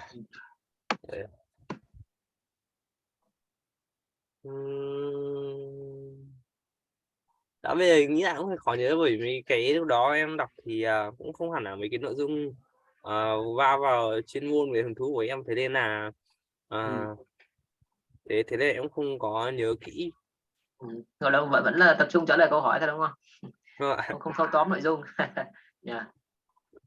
Đọc thâu tóm nội dung thì tất nhiên cũng có, nhưng mà xong thì về sau thì bởi vì không tự nhớ lại nên là cũng hơi khó để nhớ lại hôm đó, với cả cái đấy cũng khá mấy ngày rồi mà. Các cái sentence structures trong bài pages đấy có dễ nhận ra không? Sentence structure ý là sao ạ? Tức là cái thường là nó sẽ có một cái logic, một cái reasoning để mà mình bắt được và mình hiểu là nó đang được trình bày theo cái mạch nào ấy, inductive, quy nạp hoặc là deductive diễn dịch. Xong đấy thì nó có các cái nội dung main ideas nó được trình bày và các cái supporting points hoặc là các cái phần subordinate ideas thì nó sẽ được gắn thêm vào. Thì anh đang hỏi là cái mình có bị dễ nhận ra các cái cấu trúc này không trong quá trình đọc? Thực ra thì lúc quá trình đọc thì em cũng không có tập trung về cái này, thế em chỉ tập trung về cái từ có thể thay đổi cấu trúc của đoạn văn, thay đổi nội dung của đoạn văn bất, hay là however cái từ phản chiếu, tức là các từ đổi nội dung của đoạn văn ấy, thì em tập trung vào từ đấy hơn, và từ đó có thể suy tính ra nội dung của từng đoạn rồi các thứ. Thực ra không phải là suy tính, bởi em đọc hết từng đoạn xong em tóm tắt lại. thế thế nên là em cũng không hẳn để ý cái cấu trúc đó. Phần writing em biết kịp không? Dạ, phần writing em viết kịp vậy, nhưng mà vẫn coi nói là vẫn không quá kịp. Thực ra thì lúc trước là em chỉ thế nào nhỉ, em chỉ viết từng câu ra vở thôi. Tức là em viết từng câu ấy. Thế viết từng câu thì em có thể viết mượt, còn cả đoạn văn thì em thường viết trên máy tính, thế nên là vào phòng thi cũng có số vấn đề tẩy xóa, và thế là mặc dù em cũng viết được tầm gần 300 từ cái gì đó, nhưng mà thực ra thì em thấy cả bản thân mình còn thiếu một ý ở đoạn 2, đó mới chỉ đề cập với cái workforce thôi, chứ chưa đề cập với nhiều cái trong cuộc sống. Đề của em là opinion đúng không nhỉ? Em là opinion essay đúng không? Không, đề của em là lý do và cả lợi ích bất lợi. Thế là ok. Nó cũng là một dạng gộp. Đấy là causes and problems. causes and lợi thế bất lợi. Okay, this advantage and disadvantage. Bởi vì thường là lúc em làm bài em thường phân tích theo nhiều mặt đấy, 5 mặt của xã hội đấy, bởi vì như thế thì sẽ được rất nhiều ý. Giáo dục và tiền bạc hả? Thế là nhỉ, chính trị, xã hội, giáo dục, y tế với cả cái gì nhỉ, ở ngoài môi trường đấy, thì bởi vì trong 5 mặt đấy thì có rất nhiều ý để mình phát triển ra, và khi nào kể cả khi làm bài phân tích nghị luận xã hội cũng như là bài thuyết trình trong môn tiếng Anh thì em cũng hay làm như vậy, mình có thể suy diễn ra nhiều ý hơn. Nhưng mà tất nhiên trong bài thi thì thời lượng 40 phút cực kỳ khó để phát triển hết cả 5 ý, thế nên mình sẽ chỉ chọn một ý thôi. Đúng rồi, thường là chọn 2 ý, chọn 2 khía cạnh để focus. Một cái mặt tốt advantage hoặc là disadvantage thì mình thường support bởi hai reason, đúng không? Mỗi reason thì nó sẽ có một aspect để focus vào, có thể là education hoặc là environment hoặc là finance, nếu mà với các cái trend mà nó liên quan đến cái việc cân nhắc giữa cái finance và cái environment.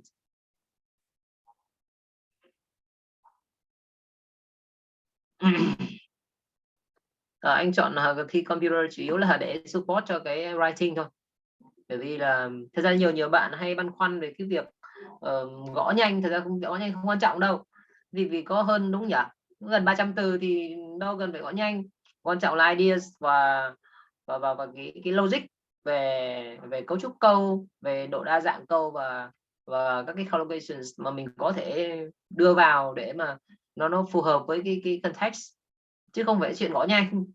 Nếu mà gõ nhanh mà mình cần phải gõ thật nhanh ấy thì vốn dĩ là nó lại không thuộc về yêu cầu của writing.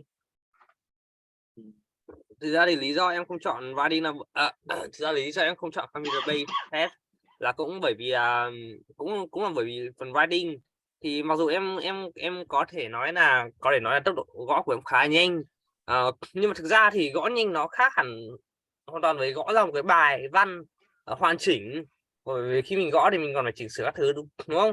Hơn nữa mình gõ mình thường có cảm giác là mình gõ nhanh quá ấy, thế nên là mình có thể bị kiểu hơi bị underestimate cái thời gian mà mình được cho, thế nên là có thể mình sẽ bị làm bài lâu hơn một chút, thậm chí là lâu hơn so với viết tay ấy.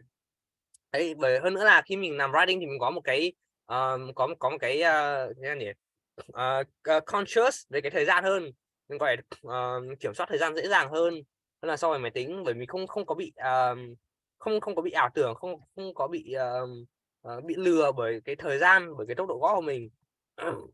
Và thì với cả mình cũng không không có bị distracted khi mình đánh máy nữa.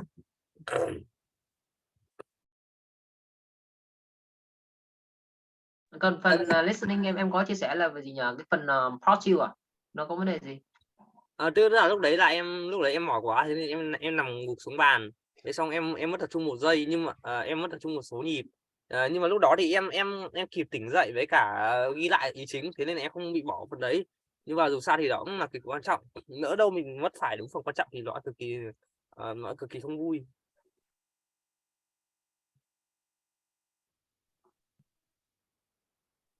Cái bài thi viết luận bên SAT có nói em thi SAT nhỉ hay là ACT? SAT ạ. Ở cái bài viết luận bên đấy thì yêu cầu nó có khác nhiều so với writing không? Dạ cái bài viết luận bên đấy thì là optional, em không có làm cái đấy, thế nên là em không rõ. Thế là em focus, tức là em sẽ thi những nội dung nào bên SAT đây? Là em thi Math. chứa là 2 phần verbal bao gồm phần writing với cả phần reading, còn phần math là bao gồm no calculator với cả with calculator mathematics. Và cái phần essay là optional. Với cả đề của SAT họ không công bố ra ngoài, trừ khi giáo viên họ sẽ có một số nguồn nhất định để thu thập tài liệu các thứ, nhưng mà họ không có hết các đề, thế nên là mình cũng không biết được là những người thi essay họ gặp phải dạng đề gì. Ok.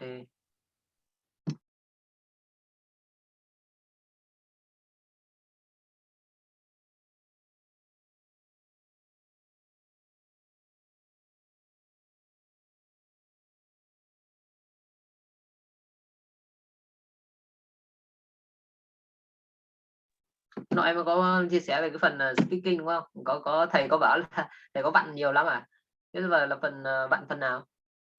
Part Tức 1 là này là phần part 3. tức là thầy phần nào cũng vặn hết. Chắc là part 3 đúng không? Có lẽ là muốn em discuss, muốn em variety nhiều hơn hả? Vâng ạ, thực ra phần thầy vặn là phần vát một, phần vát ba cũng khá nhiều, với cả em thế là nhỉ. Thực ra phần vát ba em nghĩ là có thể em chưa chưa dùng nhiều từ vựng đa chiều cũng như là nhiều nội dung phong phú. Thầy hỏi em Nhưng bao nhiêu câu nhỉ? Tầm bao nhiêu câu? 8-9 câu không? cũng phải mấy chục chục mấy đấy anh ạ. Hơn chục à? Vâng. Thế là anh cũng nghĩ vậy. Bình thường là các thầy examiner sẽ hỏi tầm 6 câu, 4 đến 6 câu, nhưng mà với các bạn mà band 7 trở lên thì sẽ phải hỏi tầm 8 đến 10 câu hoặc hơn. Đến khi nào mà các thầy biết được là mình cái range của mình nó ở đến đâu thì có thể dừng. Thì thường là từ band 7, band 8, band 9 là ba band này là sẽ cần phải control được cái language và ở nhiều topic khác nhau ấy. Thì có lẽ đây là cũng là dấu hiệu tốt đúng không? Em mong là vậy. Anh có đi học ở trung tâm một thời gian, nhưng mà xong rồi cũng hỏi một số người, nhưng mà thường là họ chưa lên quá band 7 ấy. Thành ra là một số câu hỏi mà họ gặp là ít, 4 đến 6 câu thôi.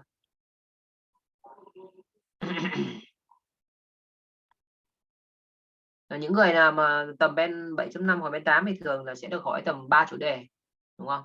3 topic trong part 3.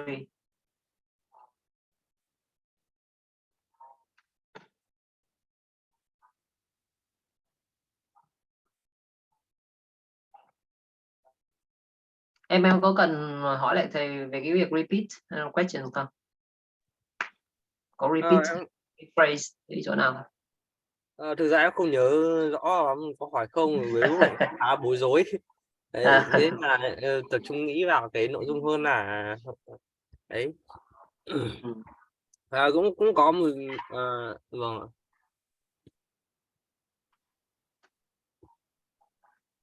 ạ. Mọi người có câu hỏi gì không nhỉ? Vân với lại Hà nhỉ? Không ạ. Chuyên là cái bài nghe của cái bài nghe ấy ạ. Mấy tuần trước thì em có làm bài test thử thôi của listening. Cái đề bài nó ghi là không quá một từ hoặc là hai số, nhưng mà bên dưới nó lại yêu cầu viết số điện thoại. Em cũng không biết nên viết như nào.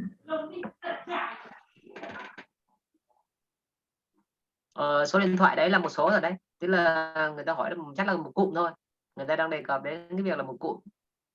Thì số điện thoại thì nó sẽ gồm có, đúng không, 9 hoặc 10 chữ số đấy, thì mình cứ ghi cả vào và nó vẫn tính là một.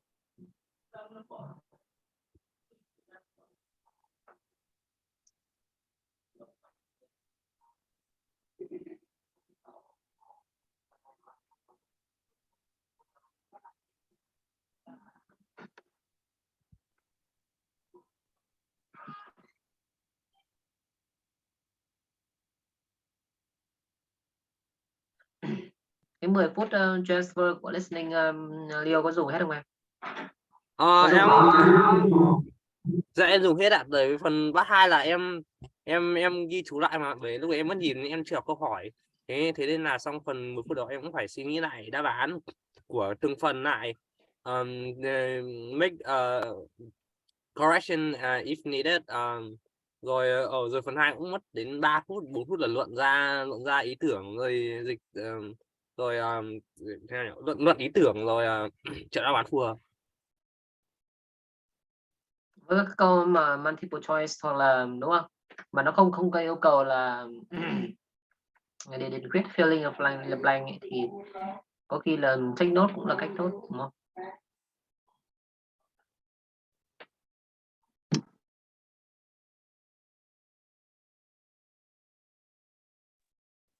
Mọi người còn có hỏi gì không nhỉ?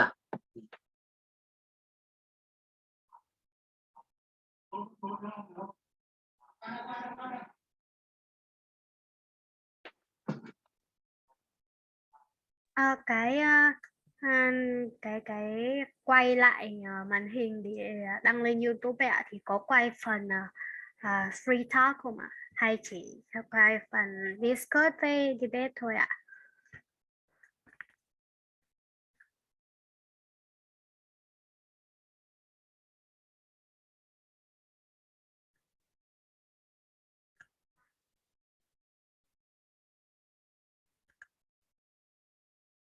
Như mọi lần anh thấy Liêu vẫn quay cả đúng không em?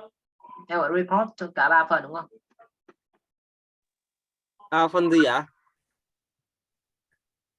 Vân đang hỏi là cái bản report là sẽ bao gồm cả 3 phần đúng không? Cả về free talk, cả về discuss đúng không?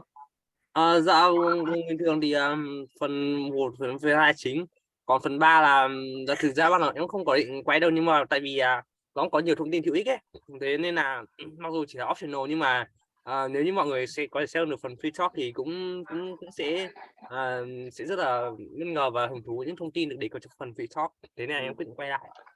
Anh thấy quay lại cũng tốt, bởi vì là có một vài phần như vừa rồi mình vừa trình bày đấy, mình chưa giải thích một cách tường tận bằng tiếng Anh thì mình có thể quay sang bằng tiếng Việt, bổ sung thêm ở tiếng Việt đến trong phần free talk đúng không? Leo đang nhắn tin với người yêu Leo. Không, bạn là mình đang làm bài tập. Nếu mọi người mà không có câu hỏi nào khác thì có khi là mình nghỉ ngơi buổi hôm nay ở đây nhỉ?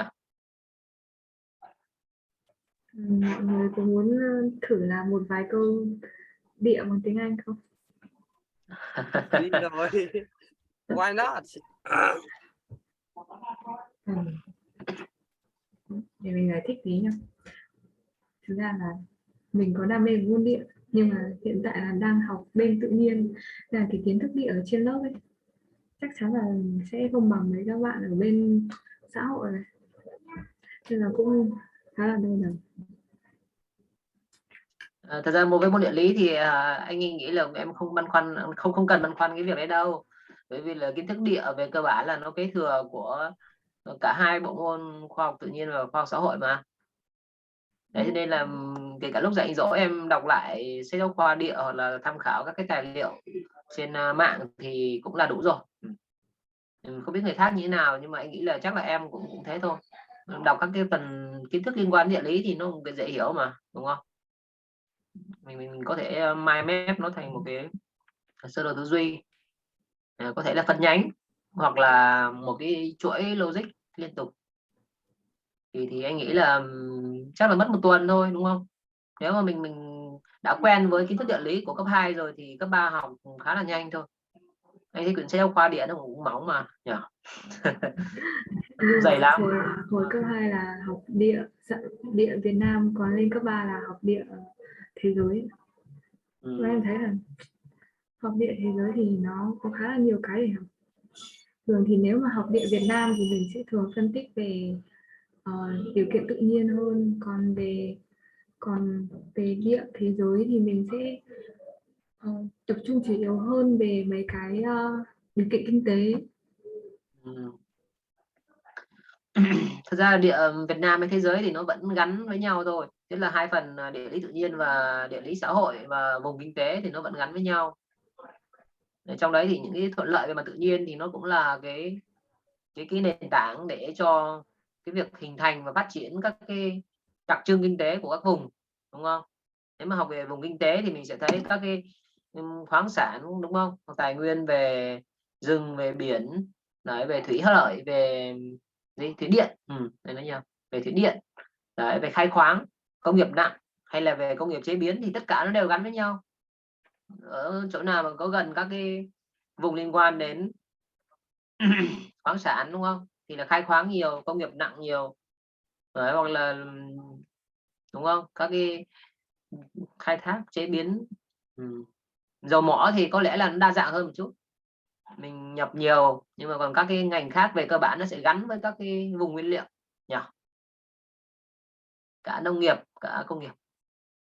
Còn các cái vùng mà nó có điều kiện thiên nhiên thuận lợi thì thường phát triển về du lịch thôi. nó là một đề tài thế giới cũng như rất vậy. là lớn và nó có rất là nhiều cái để mình tìm hiểu. Khi mà mình tìm hiểu xong về một cái đặc điểm về mặt địa chất, đúng không, địa chất tự nhiên, khí hậu, thì gần như là mình cũng sẽ có một cái dự đoán về cái phân bố thảm thực vật và các cái loại nông sản, hoặc là, đúng không, động thực vật, vật nuôi đấy. Và cũng như là có một cái định hướng nhất định về cái sự phát triển của vùng kinh tế rồi. Thế cho nên là nếu mà được thì em cứ nên sâu chuỗi cả ba cái mảng đấy vào với nhau. Cái điều kiện tự nhiên của các cái vùng khác nhau thì có nhiều điểm chung đấy. Và ở đấy thì nó cũng xuất hiện các cái cây, các cái con nhỉ, đấy, nó tương tự nhau. Kể cả ví dụ như ở bên Nam Mỹ thì nó cũng cái điều kiện phát triển của cây cà phê, đúng không, thì nó cũng có nhiều điểm tương đồng với Tây Nguyên đấy. Hoặc là các cái vùng thảo nguyên chăn thả gia súc gia cầm vân vân, hoặc là các cái vùng đồng bằng, đúng không. Đồng bằng thì để có mấy loại, nhưng mà chủ yếu là phát triển các cây lúa nước và các cái loại cây lương thực. Thì ở Việt Nam, đồng bằng Bắc Bộ, Nam Bộ, đồng bằng Thanh Hóa, đồng bằng Nghệ An, hoặc là các cái dải đồng bằng nhỏ hẹp ven biển thì nó cũng tương tự như là các cái đồng bằng của Trung Quốc thôi, nhờ Hoa Bắc, Hoa Nam vân vân.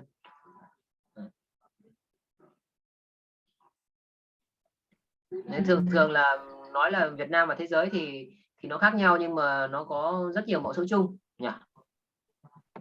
Khi em khai thác thì em nên so sánh và nên có những cái suy luận logic, và nó tương ứng như vậy thì học nhanh hơn. Ba cái sách giáo khoa địa nó mỏng thôi mà. Cái từ mẫu số chung nghĩa là sao? Hôm trước em tra Google mà không thấy định nghĩa từ này. Không, thật ra cái từ này là một cái từ mình hay dùng để nói về cái đặc điểm chung, hoặc là các cái góc cạnh mà mình nhìn nhận đấy, là nó chung nhau. Ví dụ mẫu số chung của văn viết học thuật và viết sáng tạo, đúng không, creative writing và academic writing, nó đều dựa trên các cái đặc điểm về từ vựng, về cấu trúc, đúng không, về message, về mục đích, về main ideas đấy, tất cả mọi mặt. Nó chỉ khác nhau về chất liệu thôi. Tức là bên văn sáng tạo thì nó đề cao cái tính thẩm mỹ, và nó focus nhiều hơn về cái mặt cảm xúc, về thông điệp nhỉ. Còn văn học thuật thì nó đang cố gắng tạo ra một cái cấu trúc nó chặt chẽ, để làm sao mình đọc vào, người đọc sẽ cảm thấy nó sáng rõ lên ở các cái luận điểm chính, và các cái supporting point, các cái luận cứ hay là các examples thì nó cũng được sắp xếp sau lưng để support cho cái luận điểm mà ở phần đầu bài, phần đầu của luận văn đã được trình bày. Thì mẫu số chung thì có lẽ là nên, đúng không, mình hiểu nôm na nó là điểm giao nhau, hoặc là góc nhìn chung đấy. Buổi sau mình làm cái về môn địa nhỉ, có vẻ là môn địa cũng khá là một chủ đề khá là phổ biến, và cũng có như mọi người cũng có bàn tán khá sôi nổi. Buổi sau mình làm cái chủ đề về môn địa cũng khá là hợp lý ấy. Em cũng có quan tâm về môi trường, đúng không em? Thực ra em quan tâm về môi trường cũng chỉ là hành động thôi, chứ còn thực ra mình có lý thuyết đó thì em có thể nói là hơi nhỉ, thì cũng không có để ý nhiều đến lý thuyết. Bởi vì em nghĩ là những cái người mà nghiên cứu chuyên về môi trường, environmentalist, thì họ sẽ có cách nhìn tổng quan về nhiều chuyên môn cái này hơn. Còn em thực ra em theo hướng công nghệ, với cả tính là học công nghệ chủ yếu là giúp đỡ cho môi trường, nếu có thể phát triển được môi trường cũng tốt, còn không thì cũng tập trung vào công việc rồi, còn có thời gian rảnh bao nhiêu rồi mình đóng góp cho môi trường. Ví dụ thay vì đi những chuyến đi du lịch xa hoa, hay là đi đâu chơi vui vẻ, thì có thể đi cống hiến, đi làm tình nguyện gì đó, thì đó là ý tưởng của em. Sở thích riêng, đúng không? Rồi. Dạ, em không thích đi chơi xa lắm, bởi vì đi chơi tất nhiên là vui rồi, có nhiều trải nghiệm thú vị, nhưng mà dù sai chơi cũng sẽ hết vui thôi, nhưng mà giúp đỡ người khác thì không là hết cả. Bởi vì mình thấy nụ cười của họ, mình thấy những điều tốt đẹp của thế giới, mà mình chắc chắn là chắc không bao chán đâu. Nó được lâu dài hơn nhỉ, niềm vui nó kéo dài lâu hơn so với cái việc là trải nghiệm xong và chụp lại một số tấm ảnh đúng không? Bởi vì có ba nấc của hạnh phúc mà. Cái nấc Đúng rồi. thấp nhất là tầng thứ nhất là hạnh phúc tạm thời, tức là bị hút chích gì đó. Còn tớ thứ hai là hạnh phúc hôn nhân, còn tớ cuối cùng nó là hạnh phúc của xã hội. Mình làm gì đó cống hiến cho cả xã hội thì mình cực kỳ tự hào điều đó. Mình cũng vui. Và vẫn là muốn là một cá nhân trong cộng đồng lớn đúng không?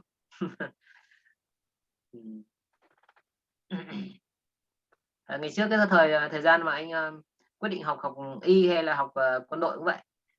Thế cuối cùng là học quân y là được cả hai, nhưng mà về cơ bản là nó sẽ có một vài cái khía cạnh nó không support trực tiếp cho cái mong muốn lớn nhất của mình. Đấy. Những cái mong muốn lớn nhất của anh vẫn là liên quan đến giáo dục và xã hội đấy.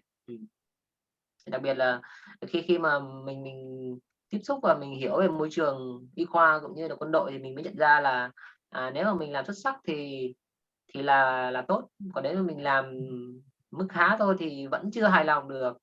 Đấy, nên là nên là mình làm cái điều gì mà mình có thể giỏi nhất được và đóng góp được nhiều nhất. Thế còn trên phương diện nào hoặc là trên góc độ nào thì nó không quan trọng lắm đâu, bởi vì nó đều quan trọng với xã hội mà, đều tốt với xã hội.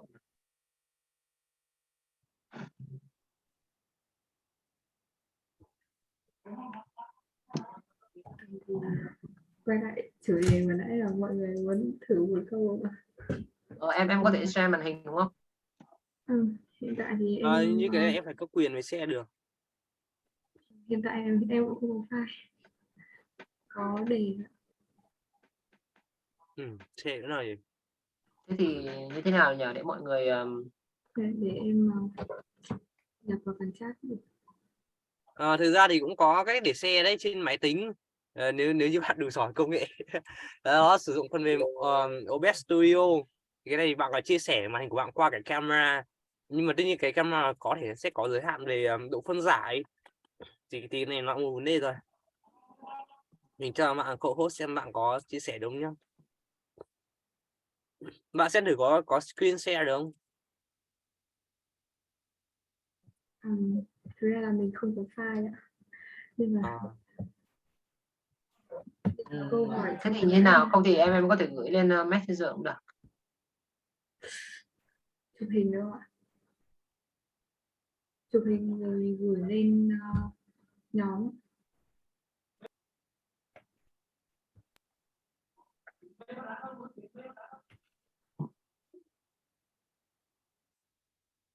Thế là bây giờ mà em chụp cái đề bài lên trên nhóm group đúng không ạ, hay là sao? Cũng được, em cứ cách nào đấy tiện cho em thì em làm thôi. Em muốn mọi người discuss ngay tại đây hay là sau đấy sẽ góp ý và sẽ chia sẻ trong group? Vậy thì bây giờ mọi người, em vừa nhập cái câu hỏi ở trong cái phần chat, thì đấy là câu hỏi nó có 4 đáp án để chọn. Thứ nhất là AU, B là EU, C là ASEAN và D là NAFTA. EU. Thế Thế trong EU rồi, bởi vì bạn thấy cái tổ chức EU tồn tại lâu đến vậy, ngoại trừ NATO thì gần như là không có tổ chức nào không có tổ chức nào lớn mạnh với cả vững bền như EU được đâu. ASEAN thì tất nhiên cũng là vẫn vững bền rồi, nhưng mà dù sao EU cũng là một tập thể châu Âu mà, nó cũng phải khác bọt chứ, đúng không?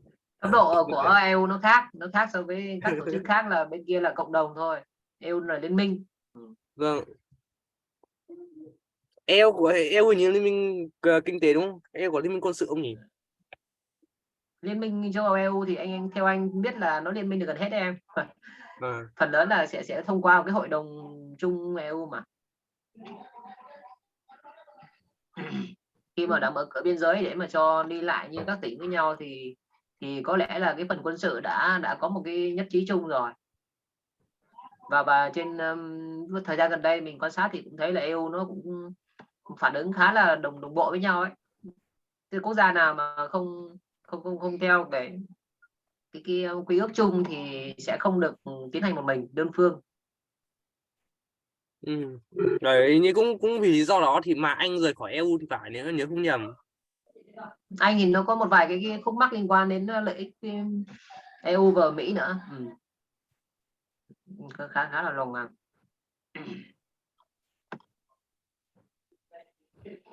mà em có tra mạng thì tức là nó không ra một đáp án chính xác nào hết. Nó chỉ Nói là bố tổ một chức là gì cái nhỉ? NAFTA là hiệp ước gì đấy Bắc Đại Tây Dương phải không? Vâng. Liên minh quân sự gì đúng không? Còn cái ASEAN là AU chỉ hợp tác về kinh tế, không có hợp tác quân sự. Thế là ASEAN thì chắc là không rồi. như Là tổ bên chức khác hợp tác về là- quân sự thì có hợp tác quân sự chắc chắn sẽ bền vững hơn so với tổ chức mà chỉ hợp tác về kinh tế thôi. Đúng rồi. Ừ. Thì quân sự nó sẽ phải hy sinh các cái lợi ích khác nữa để mà phục vụ cho cái lợi ích chung. Em nghĩ chắc là có thể là EU chiếm phần trăm cao. Thôi mình cứ tạm chấp nhận như vậy trước nhỉ.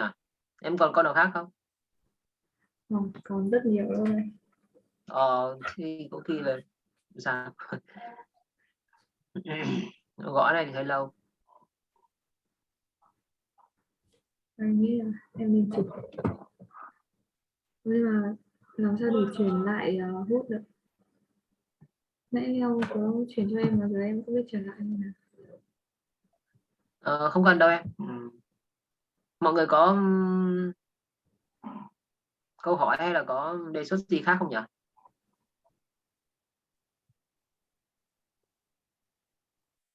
Giờ cũng hơi muộn một chút rồi đúng không? Nếu mà không có đề xuất nào thì mình nghỉ ở đây được rồi nhỉ?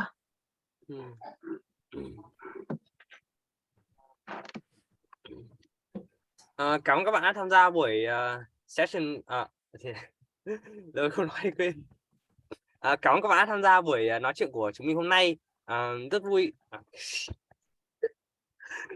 Chị để siêu nhớ lại. Bình tĩnh. Cái này là vẫn phải nói theo bài hả? Sao tại vì cô giáo em hay nói câu này và em cũng nói trong buổi đầu tiên của iPhone, trong buổi thứ hai của iPhone. Thế là em thấy câu này khá là hay, là lại có vần, xong rồi vừa ngắn gọn vừa chi tiết, lại cũng bao nhiêu sắc thái cảm xúc khác nhau. Rồi con nhớ. Chứ mọi người để em một xíu để em nhớ lại.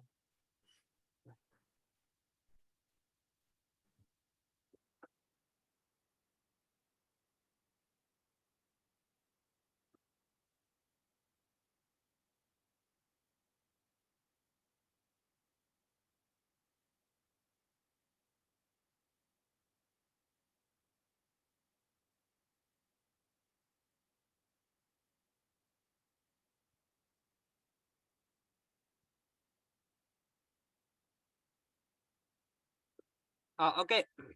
Cảm ơn các bạn đã tham gia buổi nói chuyện hôm nay của chúng mình. Chúc các bạn buổi tối ngủ ngon và hẹn gặp lại các bạn trong những buổi họp mặt tiếp theo của iPhone Club. Xin chào, hẹn gặp lại mọi người. Chào mọi người nha. Chúc mọi người ngủ ngon nhé. Ok. Tí em sẽ chụp đề lên cho mọi người nha. Ok. À. Chào Vân nhá, chào Hà nhá. Chào Chào Lô mọi nhá. người nha. Chào mọi người.